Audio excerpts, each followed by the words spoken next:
আসসালামু আলাইকুম রহমতুল্লাহি ওয়া বারাকাতুহু। কি অবস্থা সবাই, কেমন আছেন? আশা করি আপনারা সকলেই ভালো আছেন। নিয়ে আসলাম আপনাদের জন্য আরো একটি নতুন অসাধারণ গল্প।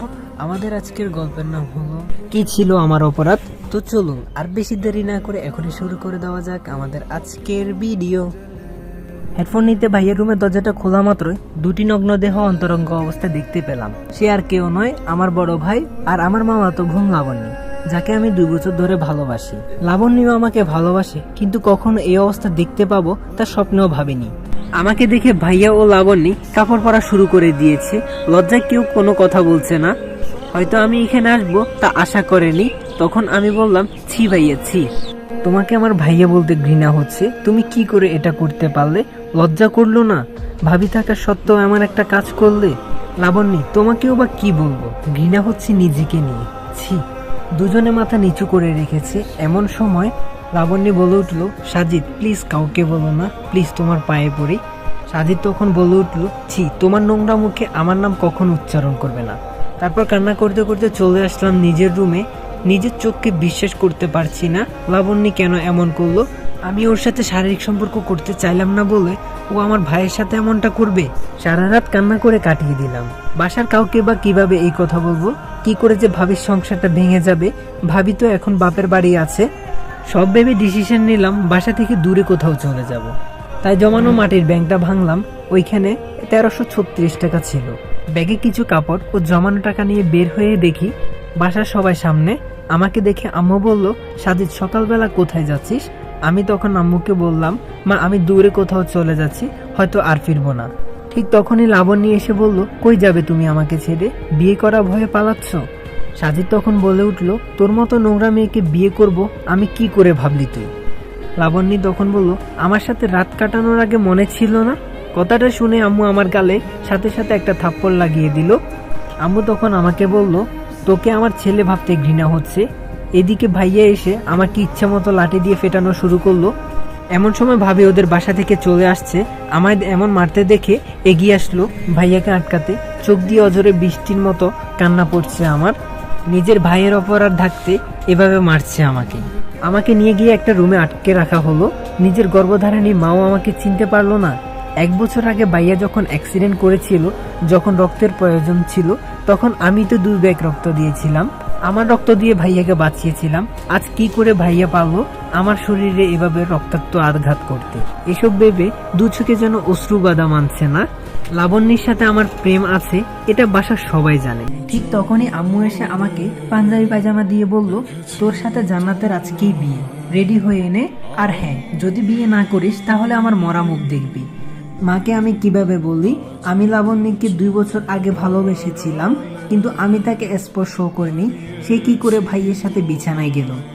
অবশেষে সিদ্ধান্ত নিলাম যে মায়ের কথা রেখে বিয়ে করব, কিন্তু বাসা থেকে চলে যাব, যাতে লাবণ্যের মুখ কখনো আর দেখতে না হয়। একটু পর ভাবি আমাকে জানলা দিয়ে দেখে চোখের পানি ফেলে সেইখান থেকে চলে গেল। হয়তো তার মনে অনেক প্রশ্ন, কেন আমি এসব করলাম। এইদিকে ভাবির মাথায় একটা জিনিস কিছুতে ঢুকছে না। সাজিদ তো লাবণ্যকে ভালোবাসতো, তাহলে কি এমন হলো যে বিয়ে করতে চাচ্ছে না? বিকেলে কাজী আসলো। সাজিদ ও লাবণ্যের বিয়ে পড়ানো হলো। বিয়ে বাড়ি ঠিকই, কিন্তু কারো মনে কোনো আনন্দ নেই। সবার মন খারাপ, শুধু আমার বড় ভাই আকাশ ও লাবণ্যই ছাড়া। দেখে বোঝা যাচ্ছে তারা অনেক খুশি হয়েছে।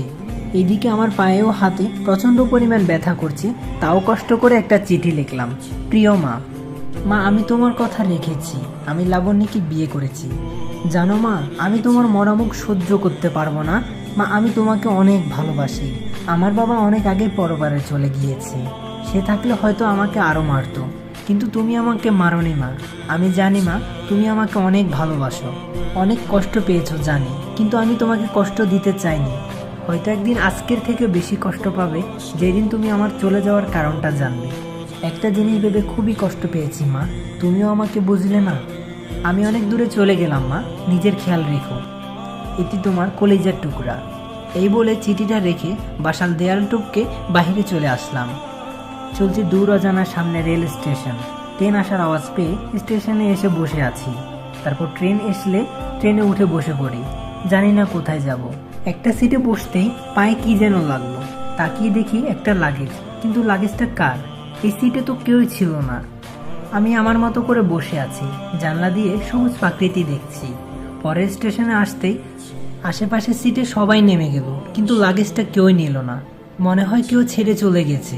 লাগেজটা খুলতে অবাক হয়ে যায়, পুরো লাগেজ ভর্তি টাকা, কিন্তু এই টাকাগুলো কার? তারপর আমি লাগেজে কোনো কার্ড বা ঠিকানা আছে কিনা এই খুঁজতে শুরু করলাম। একটু পরে একটা কাগজ দেখতে পেলাম, কাগজে লেখা ছিল, হ্যাঁ আমি তোমাকেই বলছি, সন্ত্রাসীরা আমার পিছু নিয়েছে, জানি না হয়তো আমাকে মেরে ফেলবে, কিন্তু প্লিজ টাকাগুলো আমার বাসায় পৌঁছে দিও, না হয় আমার পরিবার রাস্তায় বসবে। ঠিকানা তেজগাঁও, ঢাকা। এখন কি করব কিছুই বুঝতে পারছি না। এতগুলো টাকাগুলো নিয়ে ঢাকায় চলে আসি। আম্মুর জন্য মনটা কাঁদছে, জানি না আমাকে না পেয়ে আম্মু এখন কি করছে।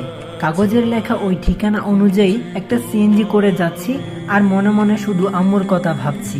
চলতে চলতে কিছু দূরে গিয়ে দেখি একটা মারাত্মক অ্যাক্সিডেন্ট হয়েছে। রক্তাক্ত হয়ে গাড়িতে একজন লোক পড়ে আছে, কিন্তু কেউ এগিয়ে আসছে না।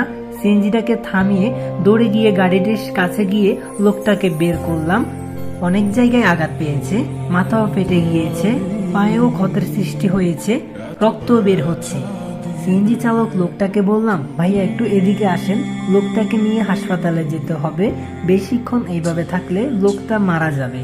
সিএনজি ড্রাইভার বলল, ভাই ছাড়ুন তো এইসব, আমার আবার আপনাকে নামিয়ে অন্য প্যাসেঞ্জার নিতে হবে, এসব পুলিশ দেখবে, আপনি গাড়িতে উঠুন। আমি তখন বললাম, আপনাকে ডাবল ভাড়া দেব, লোকটিকে আগে হাসপাতালে নিয়ে চলুন। এদিকে লোকটির অবস্থা আরও খারাপ হতে লাগলো। তাড়াতাড়ি সামনের একটা হাসপাতালে নিয়ে আসলাম।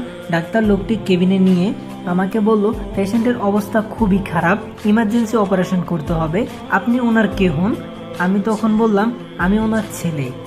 ডাক্তার তখন বলল, এখনই কাউন্টারে 5 লক্ষ টাকা জমা দিন, আমরা অপারেশন শুরু করে দিচ্ছি, নয়তো ওনাকে বাঁচানো যাবে না। আমি তখন বললাম, ওকে ডাক্তার, আমি টাকা জমা দিচ্ছি, আপনি অপারেশন শুরু করেন। কি করব ভাবছি, আমার কাছে তো 500 টাকাও নেই, আর আমার সাথে যে টাকাগুলো আছে এই টাকাগুলো তো আমার না। তাই সব কিছু ভেবে চিনতে ভাবলাম সবার আগে জীবন বাঁচানো ফরজ। তাই আর দেরি না করে টাকাগুলো জমা দিলাম। লোকটিকে অপারেশন থিয়েটারে নিল। একটু পর একটা নার্স এসে একটা ফোন হাতে ধরিয়ে দিল আর বলল, এই ফোনটা পেশেন্টের কাছে ছিল, আর জরুরি 2 ব্যাগ রক্ত লাগবে, ও নেগেটিভ, আপনি তাড়াতাড়ি ব্যবস্থা করুন। ঠিক তখনই আমি বলে উঠলাম, আমি রক্ত দেব, আমার রক্তের গ্রুপ ও নেগেটিভ। নার্সটি বলল, আপনি তো 1 ব্যাগ রক্ত দিতে পারবেন, আরেক ব্যাগ? তখন আমি বললাম, আমার শরীর থেকেই 2 ব্যাগ রক্ত নিন প্লিজ, তাছাড়া তো আমি আর কোনো উপায় পাবো না, আমার শরীর থেকেই নিন। পাশে থাকা ডাক্তার বলল, না না, তা কি করে হয়, আমি তারপরেও মানছি না। আমি ওনাদের অনেক রিকোয়েস্ট করার পর নিল। তার কিছুক্ষণ পরে রিংটোন বেজে ওঠে। লোকটির ফোনে কে ফোন দিচ্ছে, রিসিভ করে সালাম দিলাম। ওপাশ থেকে একটা মেয়ে বলতে লাগলো, কে আপনি, আমার আব্বুর ফোন আপনার কাছে কেন? আমি বললাম, আপনার বাবা অ্যাক্সিডেন্ট করেছে, হাসপাতালে চলে আসেন। তারপর আমি ঠিকানাটা বলে দিলাম। কিছুক্ষণ পর মেয়েটি ও তার মা চলে আসলো। মেয়েটি দেখতে পরীর মতো, আর আমার কাছে এসে বলল, আপনি ফোন রিসিভ করেছিলেন তাই না? আমি বললাম, হ্যাঁ। মেয়েটির মা বলল, ওনাকে এই হসপিটালে কে এনেছে? আমি বললাম, আমি। আমার কথা শুনে মেয়েটি বলতে লাগলো, এই ফালতু মার্কা হাসপাতালে ভর্তি করতে আপনাকে কে বলেছে? বলে গালে একটা থাপ্পড় লাগিয়ে দিল। এমন সময় নার্স বেরিয়ে আসে আর বলে, তাড়াতাড়ি এই মেডিসিনগুলো নিয়ে আসুন। তারপর আমি আন্টিকে বললাম, এই নেন আন্টি ফোন, ওই মেডিসিনগুলো তাড়াতাড়ি নিয়ে আসেন, আমি চলে যাই। মেয়েটি আবার বলে উঠল, ছোট লোকের বাচ্চা, ভাগ এখান থেকে, আম্মু কাগজটা আমাকে দাও, আমি নিয়ে আসছি। আমি মনে মনে ভাবতে লাগলাম, হায়রে মানুষ, ওনার বাবাকে বাঁচাতে আমি কি না করলাম, আর উনি আমার গায়ে হাত তুললো, অপমান করলো। আমার কপালটাই খারাপ হয়তো, তাই এমন কষ্ট পাই। তারপর বাইরে চলে আসলাম। বাইরে এসে কাগজের ঠিকানা অনুযায়ী সিএনজিতে উঠলাম। ঠিকানা অনুযায়ী তেজগাঁয়ে এসে নামলাম। একটা লোককে জিজ্ঞেস করলাম, ভাইয়া এই ঠিকানাটা একটু দেখিয়ে দিবেন? লোকটি বলল, সামনে গিয়ে ডানে যাবেন, আশেপাশে খুঁজে দেখবেন, পেয়ে যাবেন। তারপর আমি চলে গেলাম। অবশেষে বাসা খুঁজে পেলাম, কিন্তু এটা কি বাসা নাকি রাজপ্রাসাদ? অনেক সুন্দর, ফুল গাছও লাগানো। বাসার সামনে গিয়ে দেখি দারোয়ানকে বললাম, ভাইয়া এই ঠিকানা কি এই বাড়ির? দারোয়ান বলল, হ্যাঁ, আপনি কে? আমি বললাম, আমাকে চিনবেন না, এই বাসার লোকের সাথে কিছু কথা আছে, দেখা করতে চাই। দারোয়ান বলল, ওকে দাঁড়ান ম্যাডাম, একটা লোক আসছে, আপনার সাথে দেখা করতে চায়, ম্যাডাম বলল, ওকে ভিতরে পাঠিয়ে দিন। আমি ভিতরে গিয়ে বললাম, আসসালামু আলাইকুম, এই টাকাগুলো মনে হয় আপনার স্বামীর, এই চিরকুটটা পড়ুন। তারপর আমি পকেটে হাত দিয়ে দেখি খুঁজে পাচ্ছি না, মনে হয় হারিয়ে ফেলেছি। আমি মনে মনে বলছি, কই গেল, পকেটেই তো ছিল। আন্টি বলল, কি হলো, কি বিড়বিড় করছো, আর কিসের টাকা, কই দেখি। আমি বললাম, লাগেজের চেনটা খুলুন দেখুন। আন্টি বলল, ইমির বাবাই তো এই টাকাগুলো নিয়ে আসার কথা, উনি কই? আমি বললাম, আমি তো জানি না। আমি কিছু বলার আগে আন্টি বলে উঠল, আমার সাথে কথা বলতে না দিয়ে আমার স্বামীকে খুন করিসনি তো? তারপর আন্টি ডাকতে শুরু করলো, সব দারোয়ান কই, তাড়াতাড়ি আয়। সবাই এসে আমাকে বেঁধে ফেললো আর মারধর করলো। তারপর ওনারা ওইখানে টাকাগুলো গুনছে, এখানে তো 95 লক্ষ টাকা আছে, আর বাকি 5 লক্ষ টাকা কোথায়? একটা মেয়ে সিঁড়ি দিয়ে নামছে। এ কি, মেয়েটাকে তো আমি ট্রেন স্টেশনে দেখেছি। মেয়েটি বলল, এই কুত্তার বাচ্চা, বল আমার বাবা কই, আটকে রেখেছিস কোথায়? আম্মু, পুলিশকে ফোন দাও। একটু পর পুলিশ এলো, আমাকে রিমান্ডে নিয়ে যাওয়া হলো। আমাকে বলা হচ্ছে, আমান সাহেবকে কোথায় রেখেছিস, আর 5 লক্ষ টাকা বের কর। এদিকে ডাক্তার বলল, পেশেন্টের অবস্থা এখন ভালো আছে, আপনার ছেলে ঠিক সময় মতো নিয়ে না আসলে হয়তো পেশেন্ট সারা জীবনের জন্য পঙ্গু হয়ে যেত। মহিলাটি বলল, কি, আমার ছেলে মানে? আমার তো কোনো ছেলে নেই। ডাক্তার বলল, তাহলে উনি কে? যে ছেলেটি হাসপাতালে এসেছিল। মহিলাটি বলল, চিনি না তো। তখন একজন নার্স বলল, ও, এই জন্য বুঝি আপনারা ছেলেটাকে থাপ্পড় মারলেন? গুড, হয়তো আপনারা বড় লোক, পোশাকে আপনাদেরকে বলে দিচ্ছে, কিন্তু আপনাদের ছোট লোক বলতেও ঘৃণা হচ্ছে। মা ও মেয়ে দুইজনে অবাক হয়ে গেছে। নার্সটি বলল, আপনি জানেন ছেলেটি 5 লক্ষ টাকা জমা দিয়েছে, যদি টাকা জমা না দিত হয়তো এখন পর্যন্ত উনি বেঁচে থাকতো না। মা ও মেয়ে নিশ্চুপ হয়ে আছে। নিজের শরীর থেকে 2 ব্যাগ রক্ত দিয়েছে, যা হয়তো আপনার নিজের ছেলেও করতো না, নিঃসন্দেহে বলতে পারি। ডাক্তার ও নার্স এই কথাগুলো বলে সেখান থেকে চলে যায়। এদিকে লাকি, মেয়েটির নাম লাকি, মনে অনেক কষ্ট পায় ও তার আম্মুও কান্না শুরু করে দেয়। মেয়েটি কান্না করতে করতে বলল, আম্মু, আমি এটা কি কাজ করলাম? এই কাজের জন্য আল্লাহ আমাকে ক্ষমা করবে না। মহিলাটি বলল, কাঁদিস না মা, কখনো যদি দেখা হয় ক্ষমা চেয়ে নিস। তবুও লাকি তার অন্যায় বুঝতে পেরে চোখের পানি ঝরাচ্ছে। অন্যদিকে সাজিদকে পুলিশ মারছে, এইদিকে সে কাগজটাও হারিয়ে ফেলেছে। সাজিদকে এত মারার পরেও সাজিদ ব্যথায় চিৎকার করছে না। এই ব্যথা তো ক্ষণিকের, তার থেকেও সাজিদের মনে অনেক ব্যথা। অন্যদিকে আয়মান সাহেব বাসায় ফিরে আসে আর জানতে পারে কেউ একজন তার টাকা নিয়ে আসে, আর 5 লক্ষ টাকা কম, আর 5 লক্ষ টাকা কম থাকায় তাকে পুলিশে দেওয়া হয়। আয়মান সাহেব খুব ভালো মানুষ, উনি বলল, এমনও তো হতে পারে ছেলেটি বিপদে পড়ে 5 লক্ষ টাকা কোথাও নষ্ট করেছে। তার যদি টাকার প্রতি লোভ থাকতো তাহলে এতগুলো টাকা তো আর ফিরিয়ে দিতে আসতো না। যদি গিয়ে ছেলেটাকে পুলিশের হাত থেকে ছাড়িয়ে নিয়ে আনি। তারপর আয়মান সাহেব থানায় এসে সাজিদকে সেখান থেকে ছাড়িয়ে নেয় আর তাকে বলে, বাবা, তোমার নাম কি? সাজিদ তখন বলল, আমার নাম সাজিদ। আয়মান সাহেব বলল, আমার জন্য তোমার কি অবস্থা করেছে পুলিশ? বাবা, আমাকে মাফ করে দিও। আমি বললাম, না আঙ্কেল, আপনি কেন মাফ চাচ্ছেন? আমি আপনার 5 লক্ষ টাকা দিয়ে একটা অ্যাক্সিডেন্ট হওয়া ব্যক্তিকে চিকিৎসা করেছি, চিন্তা করবেন না আঙ্কেল, আমি টাকাগুলো শোধ করে দিব। আয়মান সাহেব বলল, না বাবা, লাগবে না, তুমি তো আর টাকাগুলো নাওনি, একজন লোককে সাহায্য করেছো। আমি বললাম, না আঙ্কেল, আমি কারো কাছে ঋণী হয়ে থাকতে চাই না, আমার চাকরি হয়ে গেলে আপনার টাকাগুলো পরিশোধ করে দিব। আয়মান সাহেব বলল, তো চাকরি করবা? আমি বললাম, দেখি কি করা যায়। আমি বললাম, আমি সবেমাত্র ইন্টার পরীক্ষা দিয়েছি, এখনও রেজাল্ট হয়নি, তবে আঙ্কেল আমি কার চালাতে পারি। আয়মান সাহেব বলল, ও, তাহলে আমার বাসার ড্রাইভার হয়ে যাও, মাসে আমি তোমাকে 25,000 টাকা বেতন দেব। তারপর আমি বললাম, ধন্যবাদ আঙ্কেল, আপনি আমার অনেক উপকার করলেন। তারপর আঙ্কেল ওনার বাসায় নিয়ে গেল। সেইখানে যেতে না যেতে আয়মান সাহেবের মেয়ে বলল, বাবা, তুমি এই চোরটাকে বাসায় নিয়ে কেন আসলে? আয়মান সাহেব বলল, না মামুনি, সাজিদ চোর নয়, ও একটা লোককে বাঁচাতে ডাক্তারকে টাকাগুলো দিয়েছিল। তারপর মেয়েটি বলল, ছোট লোকটা বানিয়ে বলল, আর তুমি বিশ্বাস করলে? তখনই আয়মান সাহেব বললেন, অনন্যা, তুমি এখনই রুমে চলে যাও। আমি বুঝতে পারলাম মেয়েটির নাম অনন্যা। অনন্যা সেখান থেকে রাগ করে চলে যায় আর মনে মনে ভাবে, আমাদের বাসায় থাকবে মনু, বুঝবা মজা কাকে বলে। এদিকে সাজিদ তার রুমে চলে গেল। রুমে গিয়ে রুমটা গুছিয়ে নেয় আর বিছানায় শুয়ে শুয়ে বাসার সবার কথা ভাবতে থাকে। কোনো এক সময় ঘুমিয়ে পড়ে। মাঝরাতে তখন শরীরে প্রচণ্ড জ্বর এসেছে। সাজিদ কাঁপতে কাঁপতে ফ্লোরে পড়ে যায়। পরের দিন সকালে কাজের লোক নাস্তা দিতে এসে দেখে সাজিদ ফ্লোরে পড়ে আছে। কাজের লোকটি সেখান থেকে চলে গেল আঙ্কেলের কাছে আর বলল, ছেলেটা ফ্লোরে পড়ে আছে, মনে হয় অসুস্থ হয়ে গেছে। আঙ্কেল তাড়াতাড়ি করে এসে সাজিদকে হাসপাতালে ভর্তি করে। কিছুক্ষণ পরে ডাক্তার বলল, ওনার শরীরে তো অনেক ক্ষত হয়েছে, তাই ব্যথায় জ্বর চলে আসে। কিছুদিন রেস্ট ও ওষুধ ঠিকভাবে খেলে সুস্থ হয়ে যাবে। আপনারা চাইলে কালকে ওনাকে বাসায় নিয়ে যেতে পারেন। পরের দিন আমাকে বাসায় নিয়ে আসলেন। বাসার ভেতরে আসতে লক্ষ্য করলাম ওই দিনের সেই মেয়েটি যার বাবাকে মেডিকেলে ভর্তি করেছিলাম। আমাকে দেখে দৌড়ে আসে লাখি। আসার সাথে সাথে বলে উঠল, আমাকে মাফ করে দাও। আমার পায়ে পড়ে গেল আর বলল, আমি সেদিন বুঝতে পারিনি। তখন আমি বললাম, এই এই আপনি কি করছেন, ছাড়ুন আমাকে। মেয়েটি বলল, না ছাড়বো না, আগে বলো মাফ করেছো কিনা। তখন আমি বললাম, আরে আমি সেই দিনও কিছু মনে করিনি। আপনার বাবা এখন কেমন আছে? মেয়েটি বলল, আলহামদুলিল্লাহ ভালো, এখন অনেকটাই সুস্থ আছে, ডাক্তার বলেছে আগামীকাল বাসায় যেতে পারবো। তখন আমি বললাম, ও আল্লাহ তাআলাকে অশেষ ধন্যবাদ। মেয়েটি বলল, কিন্তু আপনার এই অবস্থা কেন, কই থেকে এখানে আসলেন? এমন সময় আঙ্কেল বলে উঠল, মামনি, সাজিদকে ডাক্তার রেস্ট নিতে বলেছে, তোমরা পরে কথা বলিও। তারপর আমাকে আঙ্কেল আমার রুমে নিয়ে আসলো। অন্যদিকে অনন্যা মেয়েটি লাখিকে জিজ্ঞেস করতে লাগলো, কি রে লাখি, তুই ছোট লোক ছেলেটার পায়ে পড়ে ক্ষমা চাইলি? আমি তো আমার চোখে এখনো বিশ্বাস করতে পারছি না।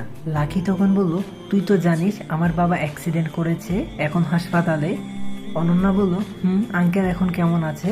লাখি বলল, ভালো আছে, এখন আজকে হসপিটাল থেকে রিলিজ দিবে। অনন্যা বলল, কিন্তু আঙ্কেলের অ্যাক্সিডেন্টের সাথে এই চোরটার কি সম্পর্ক? লাখি তখন বলল, তুই যাকে চোর বলছিস সেই ছেলেটাই আমার বাবাকে বাঁচিয়েছে। অনন্যা বলল, ও। লাখি বলল, জানিস সেদিন যদি ও ঠিক মতো হাসপাতালে না নিয়ে যেত, আর যদি নিজের রক্ত ও 5 লক্ষ টাকা না দিত, তাহলে হয়তো আজকে আমি এতিম হয়ে যেতাম। লাখির চোখে পানি ছলছল করছে। এইদিকে আঙ্কেল সাজিদকে তার রুমে দিয়ে আসতে রুমে যাওয়ার সময় লাখির কথাগুলো শুনতে পায়। তখন আঙ্কেল বলে উঠল, তাহলে সাজিদ রহমান সাহেবের জীবন বাঁচিয়েছে? লাকি তখন বলল, আঙ্কেল। আঙ্কেল বলল, আচ্ছা মামনি, তোমরা কথা বলো, আমি যাই, একটু কাজ আছে। এমন সময় অনন্যা মেয়েটি বলে উঠল, তাহলে ছোট লোকটা আমাদের 5 লক্ষ টাকা দিয়ে আঙ্কেলকে চিকিৎসা করিয়েছে? লাকি তখন বলল, তোদের মানে? সাজিদ তোর কি হয়? অনন্যা বলল, আরে কিছু হয় না, আমাদের বাসার ড্রাইভার। লাকি বলল, ও, ছেলে অনেক কিউট তাই না, কিন্তু আগে কখনো দেখিনি। অনন্যা বলল, 2 দিন হলো, কিন্তু বাসায় এসেই অসুস্থ হয়ে যায়। আর অসুস্থ হবে নাই কেন? পুলিশে যে পিটুনি খেয়েছে। লাকি তখন বলল, কি, পুলিশ মেরেছে কেন?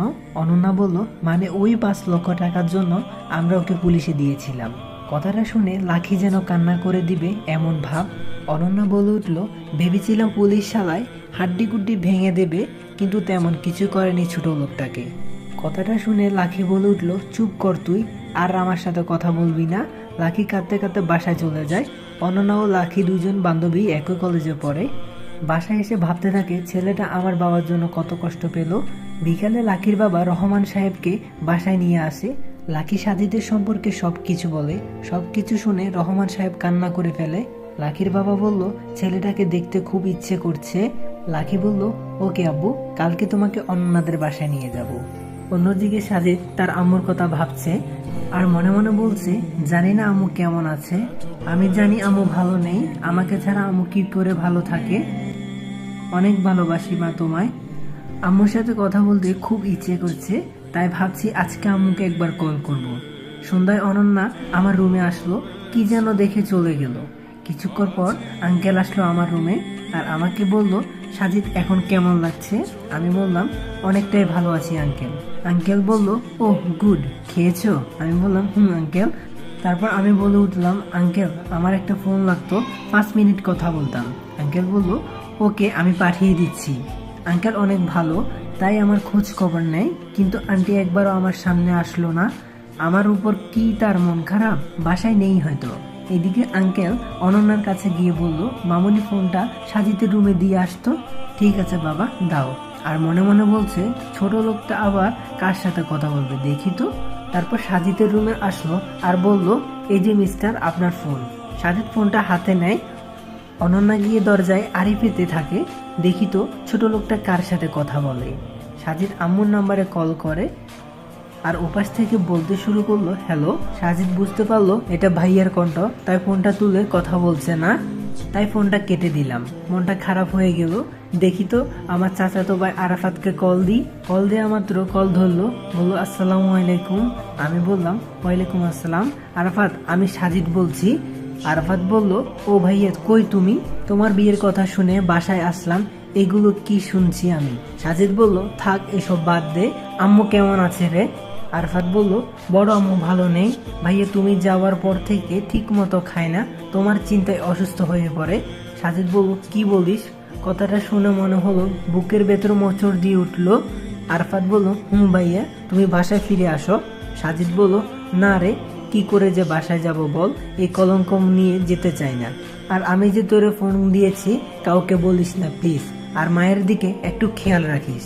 আমার চোখে পানি ভিজে গেছে, কথা ঠিকভাবে বলতে পারছি না। আর আরাফাত বলে উঠলো ভাইয়া তুমি কি কান্না করছো? আমি বললাম না রে, ভালো থাকিস, পরে কথা হবে। অনন্যা আড়াল থেকে সাজিদের এভাবে কাঁদতে থাকা দেখে নিজের চোখেও পানি চলে আসে। তারপর সে তার নিজের রুমে চলে যায় আর ভাবতে থাকে কে এই ছেলেটা, মনে অনেক কষ্টে বাসা থেকে চলে আসছে। সাজিদ আম্মুর কথা ভেবে ঘুমাতে পারেনি।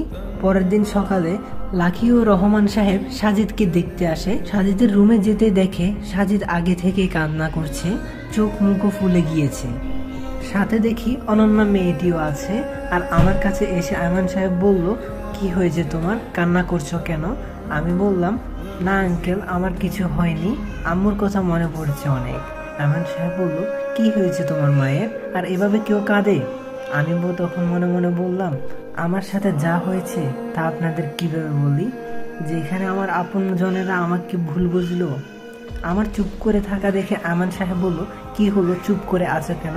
সাজিদ বলল কি বলবো? আমান সাহেব বলল আমরা তোমাকে যা জিজ্ঞেস করছি তার উত্তর দাও। সাজিদ মনে মনে ভাবছে আমি কি বলবো, তাদের কি সত্যিটা বলবো না মিথ্যাটা বলবো, কিছুই তো বুঝতে পারছি না। নিজেকে সামনে নিয়ে বললাম আসলে আমার পরীক্ষা খারাপ হয়েছে, আমার বড় ভাই আমাকে অনেক মারে, তাই আমি বাসা থেকে বের হয়ে চলে এসেছি। অনন্যা তখন বলে উঠলো তুমি মিথ্যা কেন বলছো?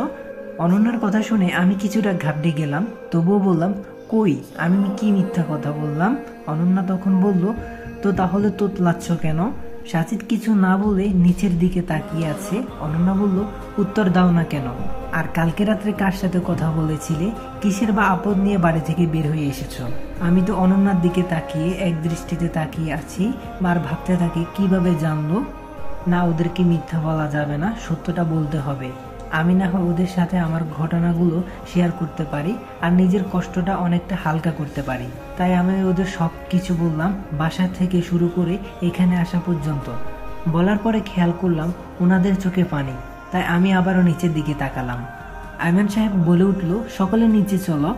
সাজিদ তুমি ফ্রেশ হয়ে নিচে আসো নাস্তা করতে। তারপর সকালে নিচে চলে গেলাম আর আমিও আঙ্কেলের কথা মতো নিচে নাস্তা করতে আসলাম। এসে দেখি তারা আমার জন্য না খেয়ে ওয়েট করছে। আমি আসা মাত্র আঙ্কেল আমাকে বসতে বলল, আমি মাথা নাড়িয়ে বসতে লাগলাম। খাওয়ার মাঝে কেউ কোনো কথা বলেনি। আমি খেয়ে আমার রুমে চলে আসলাম। মায়ের কথা খুব মনে পড়তেই আমার চোখটা বেজে উঠলো। এমন সময় খেয়াল করলাম আমার রুমে কেউ একজন আসলো। আমি চোখ মোছার আগে চলে আসলো, দেখি অনন্যা। আমাকে দেখে বলে উঠলো আবারও কান্না করছো কেন? সাজিদ তখন বলল মায়ের কথা খুব মনে পড়ছিল। আচ্ছা বাদ দাও। অনন্যা তখন বলল শোনো আমি তোমার সাথে যা করেছি তার জন্য সরি। সাজিদ তখন বলল আরে না, আমি কিছু মনে করিনি। তার কিছুক্ষণ পরে লাখিও আমার রুমে আসলো। তাদের সাথে গল্প করতে 12টা বেজে গেছে, তা খেয়াল করিনি। তারপর তারা সেখান থেকে চলে যায় আর আমি চলে গেলাম গোসল করতে। গোসল করে আসলাম, দেখি আজান দিচ্ছে, তাই আর দেরি না করে নামাজটা পড়ে নিলাম। তারপর দেখি একজন লোক এসে বলল আঙ্কেল তোমাকে নিচে খেতে ডাকছে। তাই আমি আর দেরি না করে নিচে গেলাম। আমি আসা মাত্র আঙ্কেল আবার আমাকে বসতে বলল, তাই আমি বসে পড়লাম এবং লাঞ্চ শেষ করে তারপর আমি আমার রুমে চলে আসি। অন্যদিকে লাকিরা তাদের বাসায় চলে গেল। আমার শরীরটাও খুব খারাপ থাকায় আমি ঘুমিয়ে পড়লাম। বিকেলে ঘুম ভাঙলো, কিছুক্ষণ পরে অনন্যা আসলো আর আমাকে বলল তোমার শরীর কেমন লাগছে? সাজিদ বলল এই তো ভালো। অনন্যা বলল আচ্ছা ছাদে চলো, ছাদে গেলে তোমার ভালো লাগবে। সাজিদ বলল আচ্ছা ঠিক আছে। তারপর আমি আর অনন্যা ছাদে গেলাম। ছাদ দেখে আমি অবাক। ছোট একটা বাগান বললেও ভুল হবে না, আমার কিছু প্রিয় ফুলও আছে এখানে। মাঝখানে একটা দোলনা এবং এক পাশে একটা বসার স্থান আছে। অনন্যা বলে উঠল, চলো আমরা ওইখানে গিয়ে বসি। সাজিদ বলল, চলো। আমি আর অনন্যা কথা বলছি, বিকালটা খুব ভালোই লাগছে, তবুও কেন যেন শূন্যতা অনুভব করলাম। কথাই আছে না, স্মৃতি মানুষকে কুড়ে খায়। আগে বিকেলে সন্ধ্যায় কত ছাদে উঠেছি। অনন্যা তখন বলে উঠল, কি ভাবছো? সাজিদ তখন কথা একটু ঘুরিয়ে বলল, দেখো সূর্যটা কত সুন্দর লাগছে এই অপরূপ বিকেলে। পশ্চিমে আকাশে সূর্যটা প্রকৃতিতে দিয়েছে এক মনোমুগ্ধকর ছোঁয়া। এর মাঝে সৌন্দর্য বাড়িয়েছে সূর্যের উপরে থাকা এক ঝাঁক পাখি।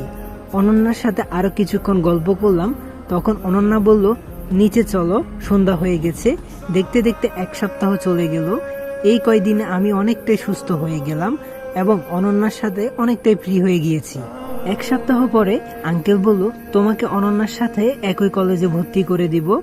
আর তোমার ভালো ড্রেস নেই, তাই অনন্যার সাথে আজকে শপিং এ যাবে। সাজি তখন মাথা নাড়িয়ে হ্যাঁ জানালো। অনন্যা তখন বলে উঠলো, চলো এখনই যাই। সাজিদ বলল, আচ্ছা ঠিক আছে চলেন। তারপর আমি আর অনন্যা গাড়ির কাছে গেলাম। আমি যেহেতু ড্রাইভিং পারি, তাই আর ড্রাইভারকে নিতে হলো না। তাই আমি আর অনন্যা মার্কেটে চলে গেলাম আর অনন্যার পছন্দ মতো ড্রেস কিনলাম। কেনার শেষে অনন্যা আমাকে একটা মোবাইল দোকানে নিয়ে গেল। ওইখানে গিয়ে আমার জন্য একটা মোবাইল কিনলো। মার্কেট করতে করতে দুপুর হয়ে গেল, তাই আমরা একটু রেস্টুরেন্টে গিয়ে খাওয়া দাওয়াটা শেষ করলাম। তারপর সেইখান থেকে খাওয়া দাওয়া শেষ করে চলে আসলাম। বাসায় এসেই গিয়ে ফ্রেশ হয়ে ঘুমিয়ে গেলাম। বিকেলে অনন্যা এসে আমাকে ডেকে তুললো আর বলল তার বাবা নাকি ডাকছে। আমি ফ্রেশ হয়ে নিচে গেলাম। নিচে গিয়ে দেখি আঙ্কেল বসে আছে। তখন বললেন, তুমি আর অনন্যা কোথাও থেকে ঘুরে আসো।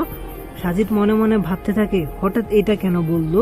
তারপর সাজিদ বলল, আচ্ছা ঠিক আছে। ঠিক তখনই দেখি অনন্যা রেডি হয়ে নিচে আসছে, হালকা মেকআপও করেছে। অনন্যা এসে আমাকে ধাক্কা দিল। তখন আমার ঘোর কাটলো। আঙ্কেলকে বলে আমি আর অনন্যা বের হলাম। তখন অনন্যা বলল, জানো আমি বাবাকে বলেছি আমরা কোথাও ঘুরে আসি। আচ্ছা তাহলে তুমি শুনো কি বলেছিলাম। আমি বাবার কাছে গিয়ে বললাম, বাবা আমি আর সাজিদ কোথাও ঘুরে আসি। আমান সাহেব বলল, কেন? অনন্যা বলল, বাবা আসলে সাজিদ তো এখনো এখানে কিছু চেনে না, তাই ওরে নিয়ে ঘুরে আসি আর ওর মনটাও ভালো লাগবে। আমান সাহেব বলল, সাজিদ কি যাবে? অনন্যা বলল, বাবা তুমি বললে ও না করতে পারবে না। আমান সাহেব বলল, আচ্ছা ঠিক আছে তাহলে আমি বলবো। অনন্যা বলল, ওকে বাবা। সাজিদ এই সকল কথা শুনে বলল, তুমি আমাকে কেন নিয়ে আসলে? অনন্যা বলল, এমনি এনেছি। তারপর আমরা কথা বলতে বলতে গাড়ির কাছাকাছি চলে আসলাম, কিন্তু অনন্যা বলল, আমি রিক্সায় যাব। আমি কিছু না বলে অনন্যার কথা মতো রিক্সা খুঁজলাম। রিক্সা আসলে অনন্যা একটা ঠিকানা বলল, ঠিকানা অনুযায়ী রিক্সা সেইখানে গেল। যাওয়ার সময় আমি ওর কাছ থেকে একটু দূরে সরে বসলাম। অনন্যা তখন বলল, এত দূরে বসছো কেন? সাজিদ বলল, না আমি ঠিক আছি। অনন্যা বলল, বেশি কথা বলো কেন, একটু এদিকে আসো। আমি অনন্যার কথা অনুযায়ী একটু এদিকে চেপে বসলাম। কথা বলতে বলতে রিক্সা তার গন্তব্যস্থানে আসলো। এসে বুঝতে পারলাম আমরা একটা পার্কে এসেছি। তখন অনন্যা বলল, নিচে নামো, আমরা চলে এসেছি। আমি নেমে পড়লাম। ভাড়া দিয়ে আমি আর অনন্যা পার্কে প্রবেশ করলাম। পার্কে গিয়ে দেখি সবাই জোড়া জোড়া বসে আছে। আমি আর অনন্যা একটা জায়গায় গিয়ে বসলাম আর অনন্যার সাথে কথা বলতে বলতে মনটা ভালো লাগলো। তারপর সেইখানে অনেকক্ষণ সময় কাটিয়ে চলে আসলাম বাসায়। পরের দিন আঙ্কেল বলল, কলেজে তিনি ভর্তির ব্যাপারে কথা বলেছেন আর ওনারা বলেছেন আগের কলেজের ছাড়পত্র লাগবে। এই জন্য আমি আঙ্কেলের থেকে বিদায় নিয়ে আমি আমার গ্রামের দিকে চললাম। বাসের টিকিট কিনে বাসে উঠে পড়লাম। আমাদের গ্রামের বাস স্ট্যান্ডে পৌঁছাতে দুপুর 12টা বেজে গেল। আমাকে যাতে কেউ না চেনে তাই আমি মুখে মাস্ক পরে নিলাম, তাই কেউ আমাকে চিনতেও পারলো না। আমি অফিসের রুমে গিয়ে প্রয়োজনীয় কাগজপত্র নিয়ে বের হয়ে আসতে যাব, তখনই লাবণ্যকে দেখলাম দূরে তার বান্ধবীদের সাথে দাঁড়িয়ে আছে, কিন্তু তাকে দেখে মনে হচ্ছে সে ভালোই আছে। আমি আর না তাকিয়ে সেইখান থেকে চলে আসলাম। আবার টিকিট কেটে নিলাম। যখনই বাসে উঠলাম তখন দেখতে পেলাম আম্মু এবং ভাবি কোথায় যেন যাচ্ছে। আম্মুকে দেখে আমার চোখে পানির জল চলে আসলো। মনে হচ্ছে আম্মুকে গিয়ে জড়িয়ে ধরি, কিন্তু তার কোনো সুযোগ নেই। তাদের কাছে আমি অপরাধী, আর আমি কিভাবে যাব তাদের কাছে? তখন বাস ছেড়ে দিল। আমি কিছুক্ষণ পরে ঘুমিয়ে পড়লাম। তারপর বাসের ড্রাইভার ঘুম থেকে ডেকে তুললো আর বলল, আপনার গন্তব্যে এসে গেছি। অনেক রাত হয়ে গেছে, তাই তাড়াতাড়ি করে বাসায় চলে গেলাম। বাসায় গিয়ে খুব মন খারাপ লাগছে। মায়ের কথা খুব মনে পড়ছে। আমাকে কত আদর করতো। পরিবারের সব থেকে আদরে ছিলাম, তাই কষ্টটা একটু বেশিই লাগছে। তারপর রাতের খাবার খেয়ে ঘুমিয়ে গেলাম। পরের দিন সকালে শুনতে পারি রাত্রে অনন্যার জ্বর আসছে। তাই আর কি করার, ও তো কলেজে যেতে পারবে না। তাই আমি আঙ্কেলের থেকে বিদায় নিয়ে চলে গেলাম কলেজে গিয়ে ভর্তি হলাম। আমি তো আর জানি না আমাদের ক্লাস কই, তাই খুঁজতেছিলাম। তখন দেখি ওইখানে লাকিও কলেজে এসেছে।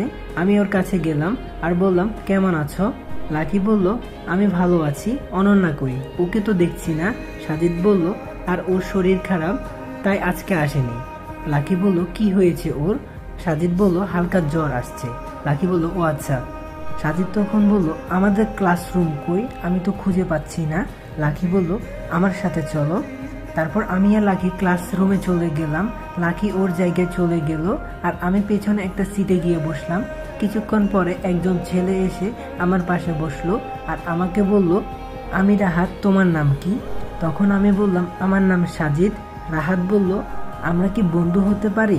সাজিদ তখন বলল, অবশ্যই, কিন্তু তুই করে বলতে হবে। রাহাত বলল, ঠিক আছে, চলো আমার বন্ধুদের সাথে পরিচয় করিয়ে দিই। তারপর রাহাত আমাকে ওর বন্ধুদের কাছে নিয়ে গেল। তখন আমি বললাম, হাই, আমি সাজিদ। তখন একে একে সবাই পরিচয় দিতে লাগলো।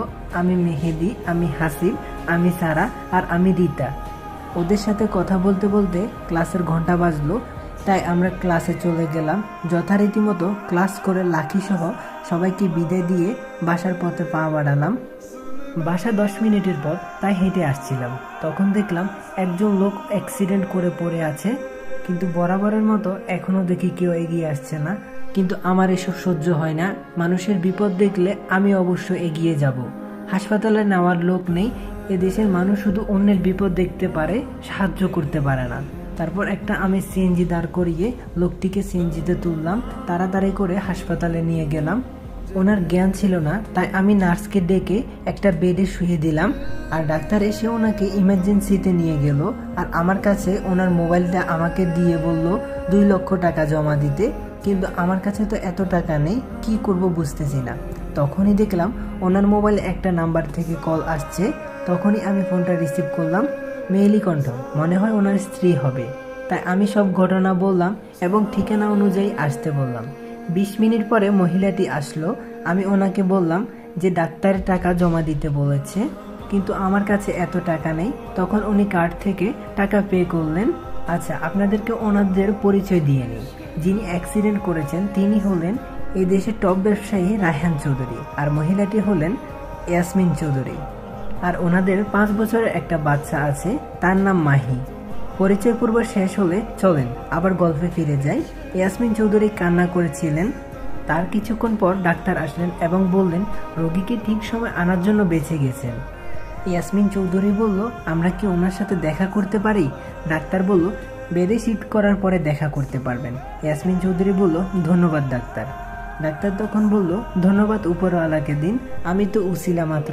আচ্ছা ঠিক আছে, আমি আসি। কিছুক্ষণ পরে ওনাকে বেডে শিফট করা হলো। তখন আমরা 3 জন গেলাম। রায়হান চৌধুরী বলল, তুমি কই থাকো? সাজিদ তখন বলল, এক আঙ্কেলের ওইখানে থাকি। রায়হান চৌধুরী বলল, ও আচ্ছা। সাজিদ বলল, আচ্ছা আমি তাহলে যাই এখন। যখনই চলে যাব রায়হান চৌধুরী বলল, আচ্ছা দাঁড়াও, আর শোনো, কার্ডটা রেখো, কোনো সমস্যা হলে আমার কাছে এসো। আমি ওনার কাছ থেকে কার্ডটা নিয়ে তাদের কাছ থেকে বিদায় নিয়ে চলে আসলাম বাসায় আসার পর আঙ্কেল জিজ্ঞেস করলো, এত দেরি হলো কেন? তারপর আমি আজকের ঘটে যাওয়া সব ঘটনা আঙ্কেলকে বললাম। তারপর আঙ্কেল বলল, আচ্ছা ঠিক আছে, তুমি ফ্রেশ হয়ে আসো, একসাথে খাবো। তারপর আমি রুমে গিয়ে ফ্রেশ হয়ে খাবার খেতে আসলাম। দেখলাম অনন্যাও আছে। আমি ওকে বললাম, শরীর ঠিক আছে? অনন্যা বলল, অনেকটা সুস্থ এখন। তারপর আর কোনো কথা না বলে খেয়ে উঠলাম। আমি আমার রুমে চলে গেলাম। রুমে গিয়ে ঘুমিয়ে পড়লাম। ঘুম থেকে উঠে ফ্রেশ হলাম। অনন্যা অসুস্থ থাকায় আজকে আর ছাদে গেলাম না, তাই রুমে বসে ফ্রি ফায়ার গেমস খেলা শুরু করলাম। সন্ধ্যায় হালকা নাস্তা করে পড়তে বসলাম। পড়তে পড়তে রাত 11টা বেজে গেল। তারপর খাওয়ার জন্য গেলাম। খাবার শেষে আমি আমার রুমে চলে আসি। রুমে এসে মোবাইলটা নিয়ে ফেসবুকে ঢুকলাম। কারোর সাথে যেন কথা না হয় সেজন্য নতুন অ্যাকাউন্ট খুলেছি। আগের আইডিটি ডিএক্টিভ করে দিয়েছি। কিছুক্ষণ ফেসবুক চালালাম, তারপর বের হয়ে ভাবতে থাকলাম আমাকে অনেক বড় হতে হবে, কিন্তু কি কারণে এই চিন্তা না হয় পরেই হবে। ঠিক তখনই অনন্যা আমার রুমে আসলো আর আমাকে বলল একটা কথা আছে। সাজিদ বলল কি কথা? অনন্যা তখন বলল আমার খুব ফুচকা খেতে ইচ্ছে করছে, কালকে তুমি আমার জন্য ফুচকা নিয়ে আসবা। সাজিদ বলল আচ্ছা ঠিক আছে, নিয়ে আসবো। এই কথা বলে ও ওর রুমে চলে গেল, আমিও ঘুমিয়ে পড়লাম। পরের দিন সকালে উঠে ফ্রেশ হলাম আর নাস্তা করতে লাগলাম। তখনই অনন্যা আসলো। অনন্যা এসে বলল আমার ভালো লাগছে, আমিও কলেজে যাব। তারপর আর কি, আমি আর অনন্যা নাস্তা করলাম। নাস্তা শেষ করে কলেজের উদ্দেশ্যে বের হলাম। কিছুক্ষণ পরে কলেজে চলে আসলাম। আমি অনন্যা লাকি একই জায়গায় আড্ডা দিচ্ছিলাম। তখনই আমাদের সাথে আমার বাকি বন্ধুগুলোও আসলো। অনন্যা এই দেখে বলল একদিনে এত বন্ধু? আচ্ছা বাদ দাও। সাজিদ তখন বলল আচ্ছা রাহাত, তোর জিএফ নাই? রাহাত বলল নাই। তখনই মেহেদি বলে উঠল একদম মিথ্যা বলবি না, তাহলে সাইমাকে? রাহাত বলল ওই একদম বলবি না, আসলে সাইমা হলো লাকির খালাতো বোন, আজকে কলেজে আসে নাই। এই কথা শুনে লাকি বলে উঠল এত কিছু হয়ে গেল আর আমি জানি না। তখন রাহাত বলল আসলে আমি ওকে পছন্দ করি, ও আমাকে পছন্দ করে কিনা আমি জানি না, আর ওর বিএফ আছে কিনা তাও জানি না। লাকি বলল আচ্ছা চিন্তা করিস না, আসলে ওর বিএফ নাই, আমি সব ঠিক করে দিব। রাহাত বলল সত্যি? লাকি তখন বলল তবে একটা শর্ত আছে। রাহাত বলল কি শর্ত? লাকি তখন বলল আজকে আমাদেরকে ট্রিট দিতে হবে। রাহাত তখন বলল আচ্ছা ঠিক আছে, পরে দেব। সবাই তখন বললাম না না, তাহলে হবে না, আজকেই ট্রিট দিতে হবে, আর যদি আজকে না দিস তাহলে সাইমাকেও পাবি না। এই কথা শুনে রাহাত বলল এই নামে নে, কখন ট্রিট লাগবে সেটা বল। তখন সাজিদ বলে উঠল আচ্ছা চল, আজকে ক্লাস করব না, আজকে তুই ট্রিট দিবি। রাহাত বলল ওই তোরা কি আমার বন্ধু নাকি শত্রু? তখন আমরা বললাম আমরা দুইটাই। তারপর আমরা আজকে ক্লাস আর করলাম না, না করে একটা রেস্টুরেন্টে গেলাম আর ইচ্ছে মতো খেলাম, আর বিল আসলো 1570 টাকা। বেচারা রাহাত একেবারে ফকির হয়ে গেল। রেস্টুরেন্ট থেকে বের হয়ে রাহাত বলল আমারও একদিন আসবে। তারপর সবার কাছ থেকে বিদায় নিয়ে যে যার যার মতো চলে যাচ্ছে। আমি আর অনন্যা একসাথে আসছিলাম। তখন আমার মনে পড়লো ও কালকে রাত্রে ফুচকা খাওয়ার কথা বলছিল, তাই অনন্যাকে নিয়ে চলে গেলাম ফুচকার দোকানে। অনন্যা বলে উঠল আমি তোমাকে কালকে বলেছিলাম, এখনো তোমার মনে আছে? সাজিদ তখন বলল হ্যাঁ, কেন মনে থাকবে না। আচ্ছা চলো তাড়াতাড়ি ফুচকা খেয়ে নাও, আবার বাসায় যেতে হবে, না হয় দেরি হয়ে যাবে। তারপর ফুচকা শেষ করে বাসার উদ্দেশ্যে রওনা হলাম। হাঁটতে হাঁটতে কিছু দূর যাওয়ার পরে একটা ছেলে অনন্যার মোবাইল নিয়ে দৌড় দেয় আর আমি ওকে পিছন থেকে ধরি। যখনই মারতে যাব ছেলেটার চেহারা দেখে খুব মায়া লাগে। ছেলেটা বলে উঠল ভাই আমাকে ছেড়ে দেন, আমার বাবা নাই, মা অন্যের বাড়িতে কাজ করত, কিন্তু তাও অসুস্থ, আর আমিও কিছু খাইনি, তাই এই কাজ করতে এসেছিলাম, প্লিজ ভাই আমাকে ছেড়ে দিন। দেখে মনে হচ্ছে ছেলেটার বয়স অনুমানিক 16 হবে। তারপর আমি জিজ্ঞেস করলাম তোমার নাম কি? ছেলেটা বলল আমার নাম নাইম, প্লিজ ভাই আমাকে মারবেন না। তখন আমি অনন্যাকে একটা রিক্সা করে বাসায় পাঠিয়ে দিই, আর আমি ওই ছেলেটাকে নিয়ে একটা হোটেলে যাই, তাকে কিছু খাবার খাইয়ে দিই আর কিছু খাবার নিয়ে আসলাম। আর বাইরে এসে আমার কাছে থাকা 500 টাকার কিছু পত্রিকা কিনে দিলাম এবং বললাম এটা বিক্রি করে তোমার আরও লাভ হবে। ওই টাকাগুলো দিয়ে তুমি তোমার মায়ের জন্য কিছু ওষুধ নিও, আর বাকি টাকা দিয়ে তুমি আবার কিছু বিক্রি করো। নাইম তখন বলল ভাই আপনার মন অনেক ভালো, আল্লাহ আপনার জন্য সহায় হোক, আর আমি বাসায় গিয়ে মাকে আপনার কথা বলবো। আমি ওর কাছ থেকে বিদায় নিয়ে চলে আসছিলাম, কিন্তু ওর কথা শুনে আমার মায়ের কথা খুব মনে পড়লো। অজান্তে চোখের কোণায় পানি চলে আসলো আর পানি পড়তে লাগলো। কান্না করতে করতে বাসায় চলে আসলাম। বাসায় এসে ফ্রেশ হয়ে দুপুরের খাবার খেতে আসলাম। খাবার খেয়ে আমি আমার রুমে চলে আসলাম। রুমে এসে ঘুমিয়ে পড়লাম। বিকালে অনন্যা আসলো। অনন্যা এসে আমাকে ডাকলো, এসে বলল ছাদে যাব, তাই আমিও ছাদে গেলাম। তখনই অনন্যা বলে উঠল আচ্ছা ওই ছেলেটার কি করলে? আমি ওই ছেলেটার সাথে কি কি করেছি তা বললাম। সে আমার দিকে তাকিয়ে আছে। এইদিকে অনন্যা মনে মনে ভাবছে আমি যতই তারে দেখি মায়ায় পড়ে যাচ্ছি। অন্য মানুষের উপকার করার জন্য কত কিছু করে, কিন্তু আমার ওকে ভালো লাগে কেন? আমি কি ওকে ভালোবাসি? না না, আমরা তো শুধু বন্ধুর মতো। সাজিদ তখন বলল চুপ হয়ে আছো কেন? অনন্যা বলল না কিছু না, এমনি। সাজিদ বলল ও তাই বলো? অনন্যা বলল আচ্ছা একটা কথা বলবো। সাজিদ তখন বলল, হ্যাঁ, এতে অনুমতি নেওয়ার কি আছে। অনন্যা বলল, তোমার কেমন মেয়ে পছন্দ? সাজিদ তো ওর কথা শুনে এক দৃষ্টিতে অবাক হয়ে তাকিয়ে আছে, কি বলবে কিছু খুঁজে পাচ্ছে না। অনন্যা বলল, বলো না কেন, কিছু তো বলো। সাজিদ তখন বলল, হঠাৎ এমন প্রশ্ন কেন? অনন্যা বলল, আরে এমনিতে বলো। সাজিদ তখন বলল, এখন কিছু নাই, আর আমি আর কোনো মায়ায় পড়তে চাই না। অনন্যা বলল, আচ্ছা বলা লাগবে না। অনন্যা তখন মনে মনে বলল, এভাবে এখন না বললেও হতো। আর এভাবেই আমাদের সন্ধ্যাটা কেটে গেল। তারপর পরের দিন সকালে আমি আর অনন্যা একসাথে কলেজে গেলাম। কলেজে গিয়ে দেখি সবাই বসে আছে আমাদের জন্য, তাই আড্ডা দিচ্ছিলাম। দেখলাম কয়েকটা বখাটে ছেলে একটা মেয়েকে উত্ত্যক্ত করছে, তাই আমরা ওদের কাছে গেলাম। ওইখানে গিয়ে মেয়েটাকে দেখে আমি অবাক হয়ে যাই, কারণ সে ছিল লিমা। লিমা আমাকে দেখে বলল, কেমন আছিস? সাজিদ তখন বলল, ভালো আছি, তুই কেমন আছিস? লিমা বলল, ভালো। তা তুই এই কলেজে? সাজিদ তখন বলল, কিন্তু তুই এখানে কেন? লিমা তখন বলল, আরে আমি তো এখানে ভর্তি হয়েছি। আর যেই ছেলেগুলা টিচ করছিল আমাদেরকে দেখে ছেলেগুলো সেখান থেকে চলে যায়। সাজিদ তখন বলল, এইখানে না দাঁড়িয়ে অন্য কোথাও চল, কথা বলি। আচ্ছা আপনারা তো চিনতে পারছেন না লিমাকে। আচ্ছা চলেন ওর পরিচয় দিই। লিমা হলো আমার স্কুল লাইফের বেস্ট ফ্রেন্ড।